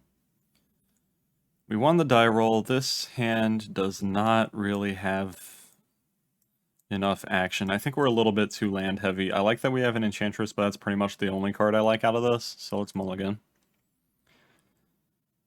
This is almost the exact same hand, but we just get to do it a bit faster with Utopia Sprawl, so I think I keep now. I think I get rid of Temple Garden, because Stomping Ground means we can play Blood Moon, and I would not like to have a bunch of non-basics if I Blood Moon. So let's keep. Let's get rid of Temple Garden. Okay. I'm going to go turn 1 Forests, Utopia Sprawl, white. Our opponent's not playing a companion. We're gonna plan on playing Enchantress's Presence next turn, but things might change if we draw like a Blood Moon or something. Mana Confluence. What does that mean? Dredge, probably? If it means Dredge, then Solitary Confinement should be really, really good. But their Creeping Chills are still going to be able to hit us. So we have white mana, we're going to have double green mana, so I might as well get this. Play Enchantress's Presence. We drew a Sterling Grove, which can get us to another Enchantress effect rather, and then double Enchantress, Solitary Confinement should be able to win us the game. Yeah, definitely Dredge. Alright, we have God, I hate that it keeps coming out small now. I wonder if it's just an update that they did that to me. We have triple Rest in Peace in our sideboard, so that's pretty sexy. I don't think anything else in our sideboard is reasonably good. Blood Moon is kind of good against Dredge now, because they play so many... I don't think they play any basics at all anymore. And they play a lot of things that require, like, blue or white mana. They can still play Cathartic Reunion, and they can still, like, I guess, discard to hand size and Dredge and stuff, so it doesn't completely cut them off, but Blood Moon does affect the Dredge game plan. Like, they wouldn't be able to play Thrilling Discovery. Alright, they're dredging a shit ton now, so this is definitely worrisome. They didn't get any triggers, though. They didn't get any triggers out of that. That's shocking. Alright. We drew an Anthenice. So let's play Sterling Grove, draw a card. We drew a Destiny Spinner.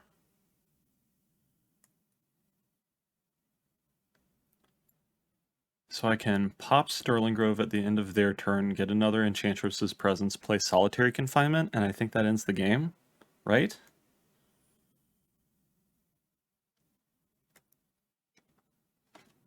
Should, I think.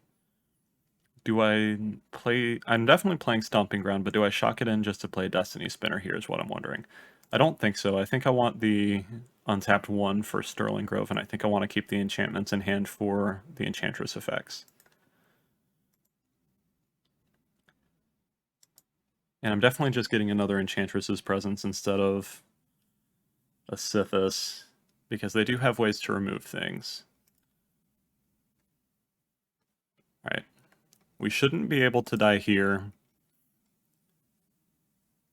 Solitary Confinement says... Oh, it prevents all damage dealt to us too, so even Creeping Chill since it doesn't target. Because Creeping Chill is damage and not loss of life, which has come up maybe once for me when I was playing Oops All Spells, and that's the only reason I know that. I would have sworn that it was a loss of life drain effect otherwise. Yep. The old second main phase Otherworldly Gaze. They're going to get a bunch of triggers. Alright, they get a Creeping Chill, they're going to get a shit ton of cards back. We just gotta not fuck it up for ourselves. I don't think they should have a way out of the Solitary Confinement lock, realistically. They hardcast an Otherworldly Gaze.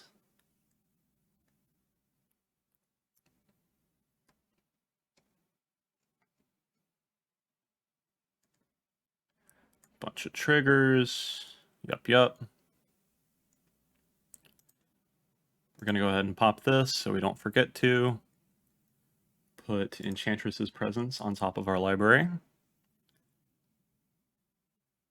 How much better would Sterling Grove be if it went to hand? That would be kind of busted, wouldn't it? Because it's just a way better idyllic tutor at that point. I guess I want to keep the white up for Anthenice so I can get some more cards now. Well, I guess I want to wait on Anthenice for when I have Enchantress's Presence in play, don't I? So it probably doesn't matter. But I think that locks up the game. Hooray, it locked up the game. Alright. That's just funny. I don't know what else to say.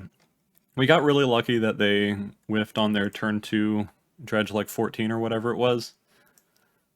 But having a 3-drop that essentially just locks a lot of different decks out of the game is very, very nice.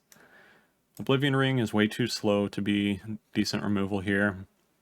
Hallowed Haunting is probably also a bit too slow. I like Blood Moon. I think Blood Moon is actually kind of good against them, like I said. Maybe we want Ley Lines for Thoughtseize?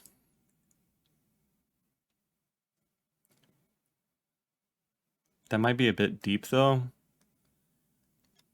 They're probably mostly going to bring in just Enchantment Destruction, and they can't sideboard that much in Dredge, I don't think. So maybe I just take out another Hallowed Haunting? Although being able to go wide is kind of a nice option. So maybe I take out an Anthenice, because I don't really care that much about spot removal. Do I cut all the Anthenices? I could cut more Anthenices and bring in ley lines. That might actually be decent. But I don't know if they're going to sideboard the way I'm thinking they might. We'll see. If we see Thoughtseize, I will bring in at least 3, maybe all 4 Leyline of Sanctities. The reason I'm hesitant to bring in all 4 is they don't really play that much, like, targeted stuff. It could technically stop like the Fireball finish, but by then we've probably already lost. Alright, we have Blood Moon, which could be useful. We don't have any of our Rest in Pieces, which kind of sucks. But overall, our hand is pretty good, and it's resilient to Thoughtseize effects, so I think I keep it.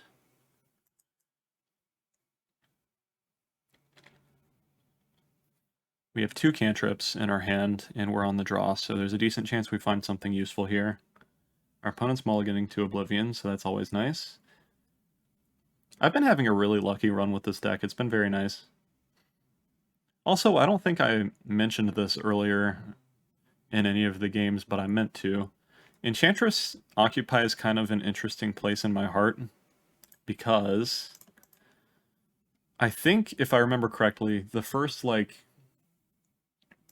actually decent deck that I played out of all my Magic decks was a standard Abzan Constellation deck from back when Theros was in Standard, because Theros and Magic Origins were both there at the same time, and I opened a Starfield of Nyx in a pack, and I was like, I need to do something with this, because I activated the part of my brain where I was a new Magic player and really, really wanted to do something cool. Opponent plays Otherworldly Gaze, gets a Narcomoeba trigger, and puts another Otherworldly Gaze in their graveyard. That's just card advantage. You can't change my mind. Alright, opponent plays Blackcleave Cliffs. They have 2 cards in hand. Let's see if they have... They do not have any loot. Well, they had 2 cards in hand. They wouldn't be able to play Cathartic Reunion anyway. What am I talking about? So do I just play Sanctum Weaver here? Maybe Utopia Sprawl first, probably? Yeah, I think so. Let's tap for green. Utopia Sprawl here. Pick white.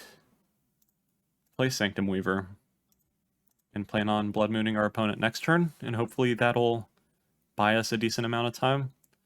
They do get to Otherworldly Gaze at least twice, and that is a significant amount of cards in their graveyard. But we'll have a Sterling Grove that we can pop for either Rest in Peace or an enchantment effect, or if we already draw an Enchantress effect,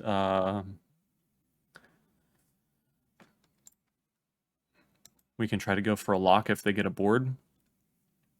But we need at least one more Sterling Grove to actually secure the win for us, because they will have Prismatic Ends and whatnot, and Portable Holes, and Nature's Claims. Alright, very uneventful Otherworldly Gaze. They got Cathartic Reunion, land. So that's kind of nice for us. If they whiff on this Otherworldly Gaze that they're going to fire off, it looks like, in their upkeep to see if they get a Dredger, then I think we just win with Blood Moon. And at that point, I don't think we sided out both of these, did we? At that point, I think I just use Sterling Grove to get Hollowed Haunting and try to close the game out by playing a bunch of enchantments afterward. Because the Blood Moon game plan pivots us into like a beatdown situation instead of trying to combo. Alright, they're thinking about the Otherworldly Gaze. Hopefully it means that they whiffed again, because that would be fantastic. If my opponent can keep getting unlucky and I can keep getting lucky, surely I should be able to win. Land. Yes! Complete whiff. Okay. Opponent hits us for 1 with Narcomoeba. I will gladly take that. We draw Rest in Peace. Oh my god. Well, I think that wins us the game now, because Blood Moon Rest in Peace is kind of just it.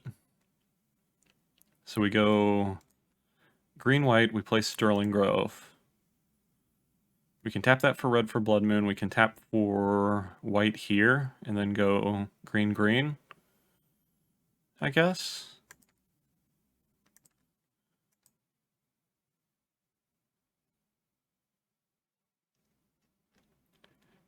Although maybe I want to keep the one up to pop Sterling Grove. So yeah, I'll just tap for white here. That lets me play Blood Moon and Rest in Peace and hold up one for if they have removal for Sterling Grove so I can get another one. And that's just hilarious. Hooray! Shroud Rest in Peace gets there, what do you know? Alright, we got really, really lucky with that top deck Rest in Peace, but we also got really, really lucky with our opponent mulliganing a bunch, so very happy with that. See you in the next one. Alright, round 5 with Enchantress, and the pressure is on to get a 5-0. We won the die roll. This hand is a little bit land heavy, but is reasonable, I think. So I'll keep it. I think I'm just going to go Windswept Heath go.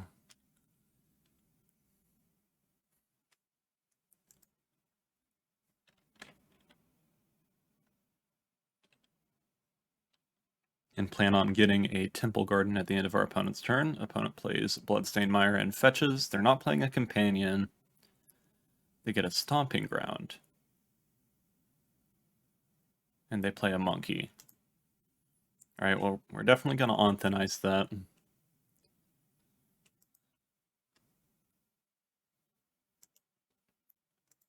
Do I think they're going to be playing a Blood Moon deck? Let's play Temple Garden. We draw Enchantress's Presence. That's something to do for next turn at least.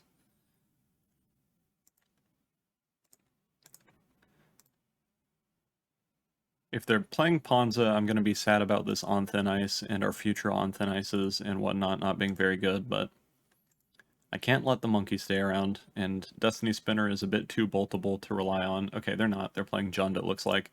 They thought Seize Us. I assume this takes Enchantress's Presence, since Jund hates card advantage. We still have a Sterling Grove that we can get another Enchantress with in the future. Plays Pithing Needle. We can no longer use Sterling Grove for that. Now we just have to use it for the stupid Shroud mode. We draw Solitary Confinement. Okay.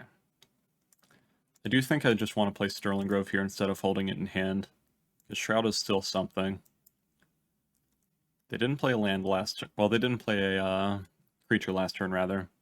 That's good news. They have a Goyf. Okay.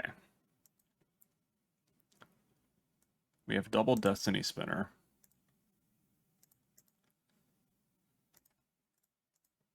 Let's play Destiny Spinners.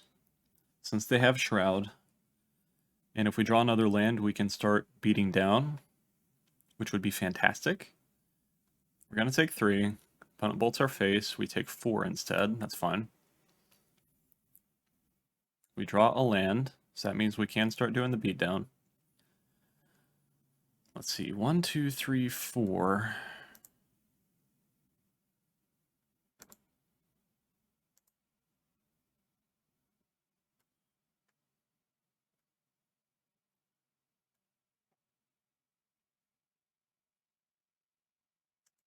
Let's go to Plains. Let's Destiny Spinner, animate a forest. Well, hold on.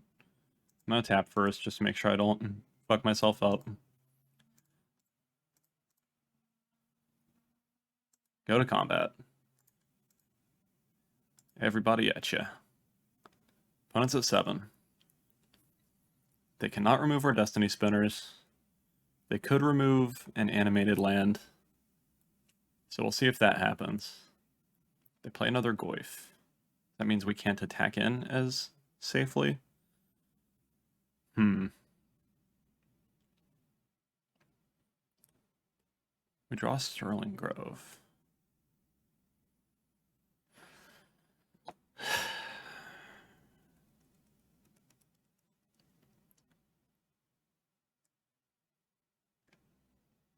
Do I play Sterling Grove? I have to block at least a Tarmogoyf here is the issue, if I don't play Solitary Confinement.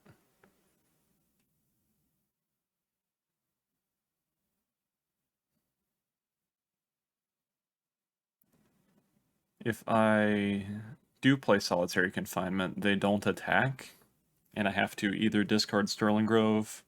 I mean, I would probably just sack the Solitary Confinement, I assume.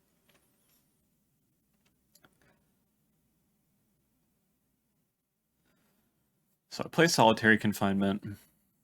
If I do pay for it, I get to get in with a 5/5 land. If I don't play anything, it goes to their turn. They go to attack, and I animate a land to block with, along with a Destiny Spinner, and they probably just kill the land. They're at 7.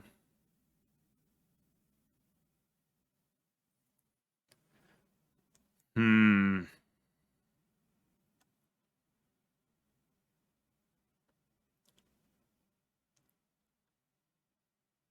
God, I don't know which is the right choice here. I think I need to hope for a good top deck, so I don't think I can play Solitary Confinement here. I don't think that line works. Because that line, both lines are vulnerable to them having removal for the land. So I think I just need to hope that they don't have it. They're at a really low life total though, so we might be able to get there.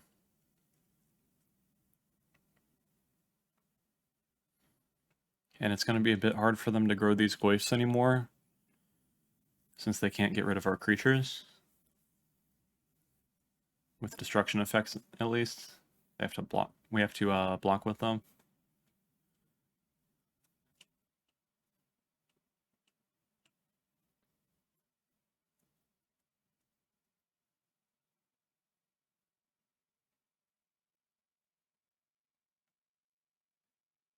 Yeah, their pithing needle on Sterling Grove is definitely a bad thing for us here. Alright, if they have a bolt, we're gonna die to it. But I can't lose both of my Destiny Spinners.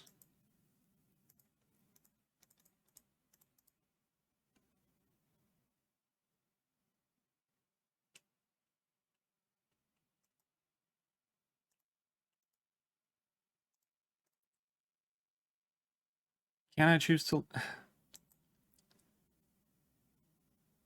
I guess it is worth it. Just to make sure that we stay alive, maybe we get a card that we need to draw off the top. I don't even know what necessarily we get that is the best thing, though. Because we don't have enough mana that we can go Sith's Solitary Confinement without playing a land. Alright, we get rid of a Goyf at least. We lose both the spinners. Goyf grows. They can bolt our land to kill it.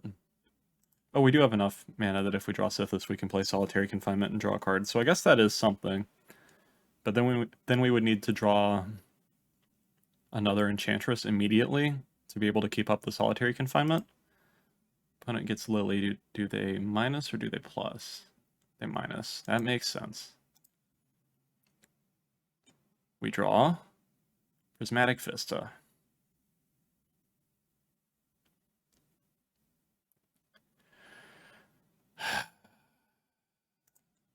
I think that does it, because I don't think we can draw something while having enough card advantage to actually win anymore. Especially considering that they probably have lethal on us already, because I think they have another bolt.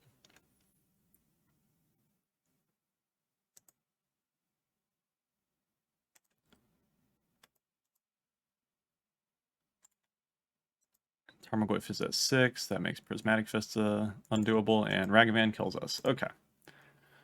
Well, I think we can win this matchup, but we need the sideboard. Rest in Peace is reasonably good.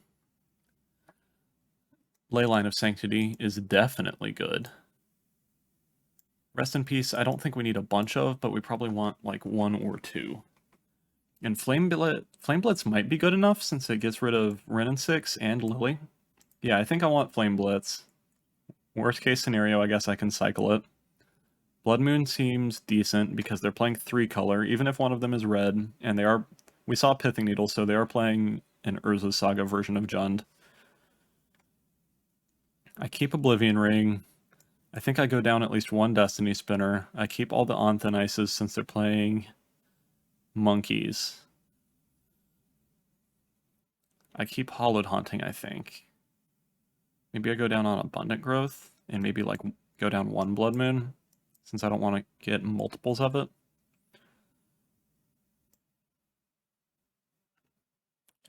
I think I want one Rest in Peace. Do I go down all the Abundant Growths? That feels weird.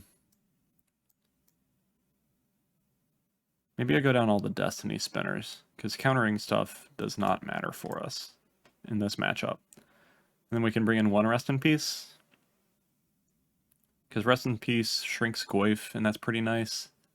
It doesn't do much else, but turning the Goyfs into goats is decently significant. Yeah, I think that's worth it. I don't think I want 3 Blood Moons, just because it doesn't completely lock them out, since they have Ragavan to make treasures with. But I do want some just so I can make their Urza sagas worse. We will take the play. We have a Leyline, and we have a Blood Moon, and we have an enchantment. I mean, this hand seems like exactly what we want here. So we will keep. Opponent keeps 7 as well. We play Leyline. Okay. And I think I'm going to rely on Sanctum Weaver making red mana for us, so I'm just going to go Windswept Heath go. And plan on getting a basic forest here to make Blood Moon less brutal on our end.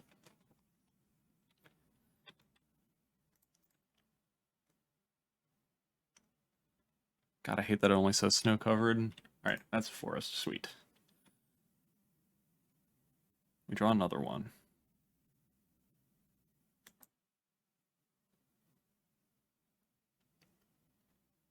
I'm pretty sure whatever I play just gets murdered. But I think I just go for Sanctum Weaver first anyway, because I want to try to get Blood Moon on next turn, if I can help it. And I'd rather get at least one card out of Sithis if they're going to kill it.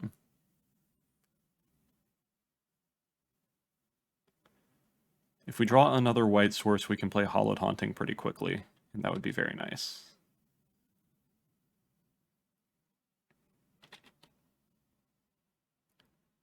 Opponent fetches, gets a Blood Crypt, tapped, does not kill our Sanctum Weaver, that's a good sign. Opponent concedes, sweet. Okay, they must have had a lot of Thoughtseizes stuck in their hand, that's the only thing I can think of as an explanation there. I'm pretty sure we would have essentially won next turn anyway, since we would have untapped, played a land, then we have 3 to play Sithis for 2, and then we can tap Sanctum Weaver for red and play Blood Moon and draw a card, or we can just play Hollowed Haunting and not even worry about Blood Moon yet. We might have actually just played Sithis Hollowed Haunting there, that seems pretty sweet. Alright. I'm going to run it back exactly like we did. They did not see our Blood Moon. They didn't see any red mana that game. I don't recall if we had any red mana in play in game 1. They might be in the dark about us being a Naya deck. Although most Enchantress decks do have the red splash, it would be nice if they didn't expect Blood Moon. And I'm sure they won't expect Flame Blitz if it comes down, because people seem to have forgotten about that card quite a lot, even though it's pretty solid. It's a really good Planeswalker hate card. Alright, one more win, and then we have a 5-0 with Naya Enchantress. And that would be sweet. Did we already submit the deck? I don't remember.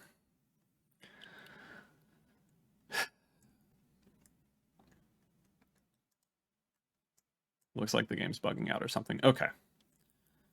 We have 2 lands. We have a lot of white cards. We don't have a Leyline, which kind of sucks.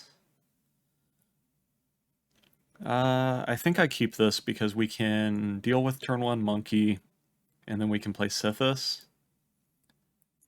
which is something, I guess. We don't really want double Hollowed Haunting. They're probably going to Thoughtseize us since we don't have Leyline. Although they might have gone down Thoughtseizes since they saw it last game, where they might have kept a hand with less of them. So I think it's worth keeping this, even though we don't have the Leyline.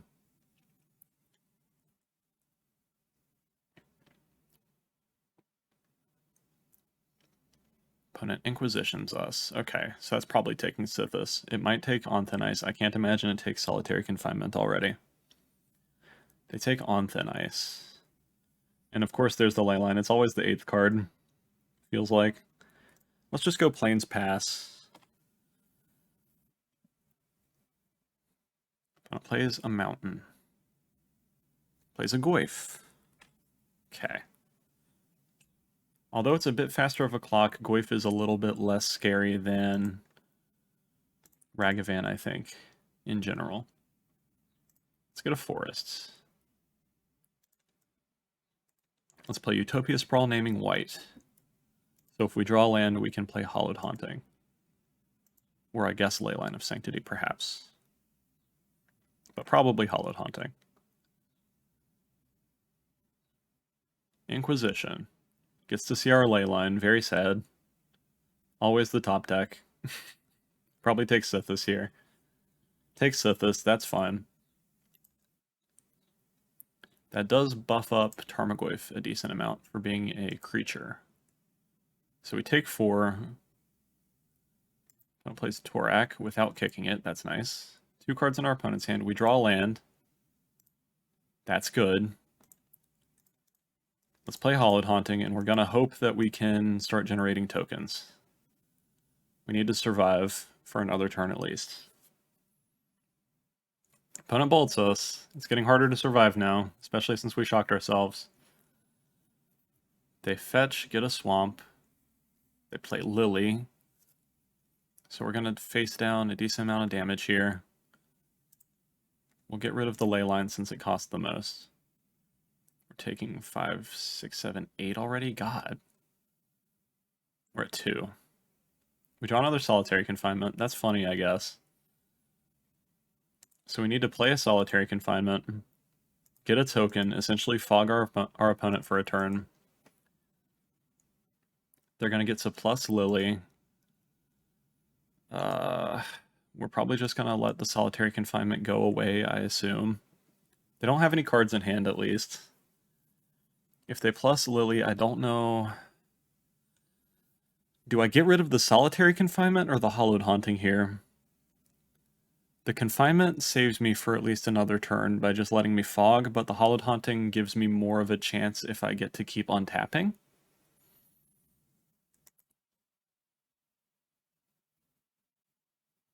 So it's a bit here. This has protection from white. So I need the Solitary Confinement. Yeah, I'll get rid of the Hallowed Haunting. I think I'm fucked because of the protection from white, though, unfortunately.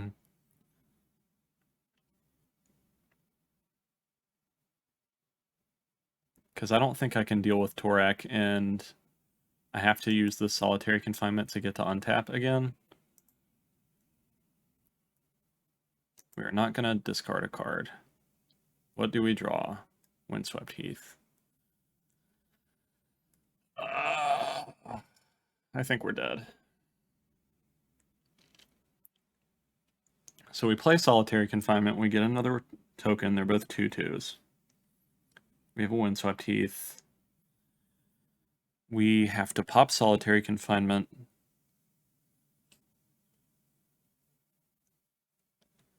What can we draw that can save us? I think Torak means that we're dead no matter what. Right? Because I don't think we actually have a way to get rid of Torak. I mean, I guess I'll play it out. Just be a pain in the ass. But I'm pretty sure I'm just screwed. Because I need to have a way to draw extra cards, and I do not. Yeah, it definitely turns out I should have, at least with this game, I probably should have mulliganed for the Leyline to protect myself from the disruption.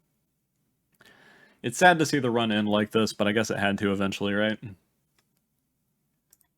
And Jund deserves to win occasionally, at least.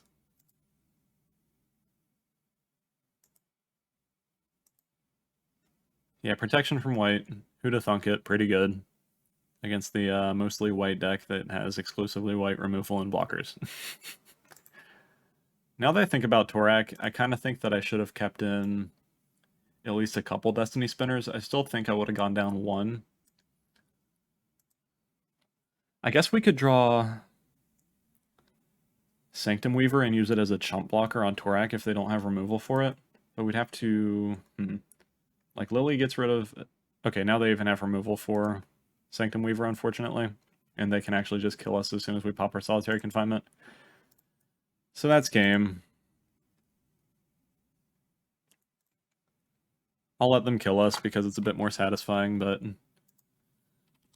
Very sad to see the run go. I would have liked to have a win with Enchantress under my belt on MTG Goldfish. We cannot discard a card. And our opponent pops us. Yup. Good games to our opponent. We got 5-1 with Naya Enchantress, which is way better than I expected, honestly. It feels like it should be more of a meme deck. But Blood Moon is just really good, and we were able to run really lucky against... Tron. We shouldn't have been able to get there. Our opponent playing kind of a weird Tron list definitely helped us since they didn't play Ugin at any point, and I don't think they had any. Let's open some of these treasure chests. Definitely a plus for this deck is it's hard for the Murktide decks to interact with our enchantments once they actually come down. And the first Dredge win absolutely would have happened no matter what. The second one, we got lucky with how much they had to mulligan, and they didn't get good luck. Elvish Reclaimer is pretty nice.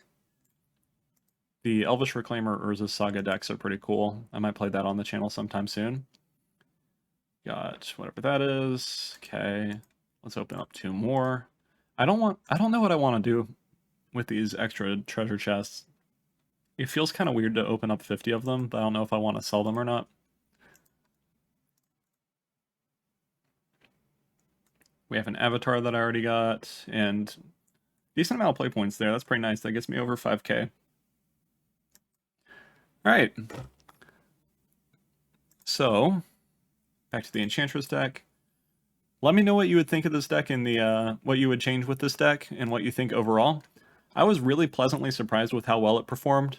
I think the sideboard is pretty decent. I like the Miser Flame Blitz. We didn't really get to use it that much, but I think it's a nice thing to have, especially since you have so many ways to tutor for it and draw extra cards in your main deck.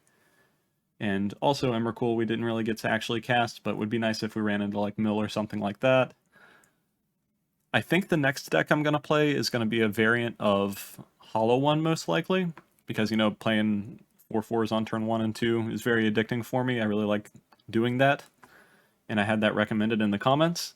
If you have any decks that you would like me to play, either just an archetype, you can comment that, or if you want me to play a specific deck list, I would love to see what my viewers would like to see.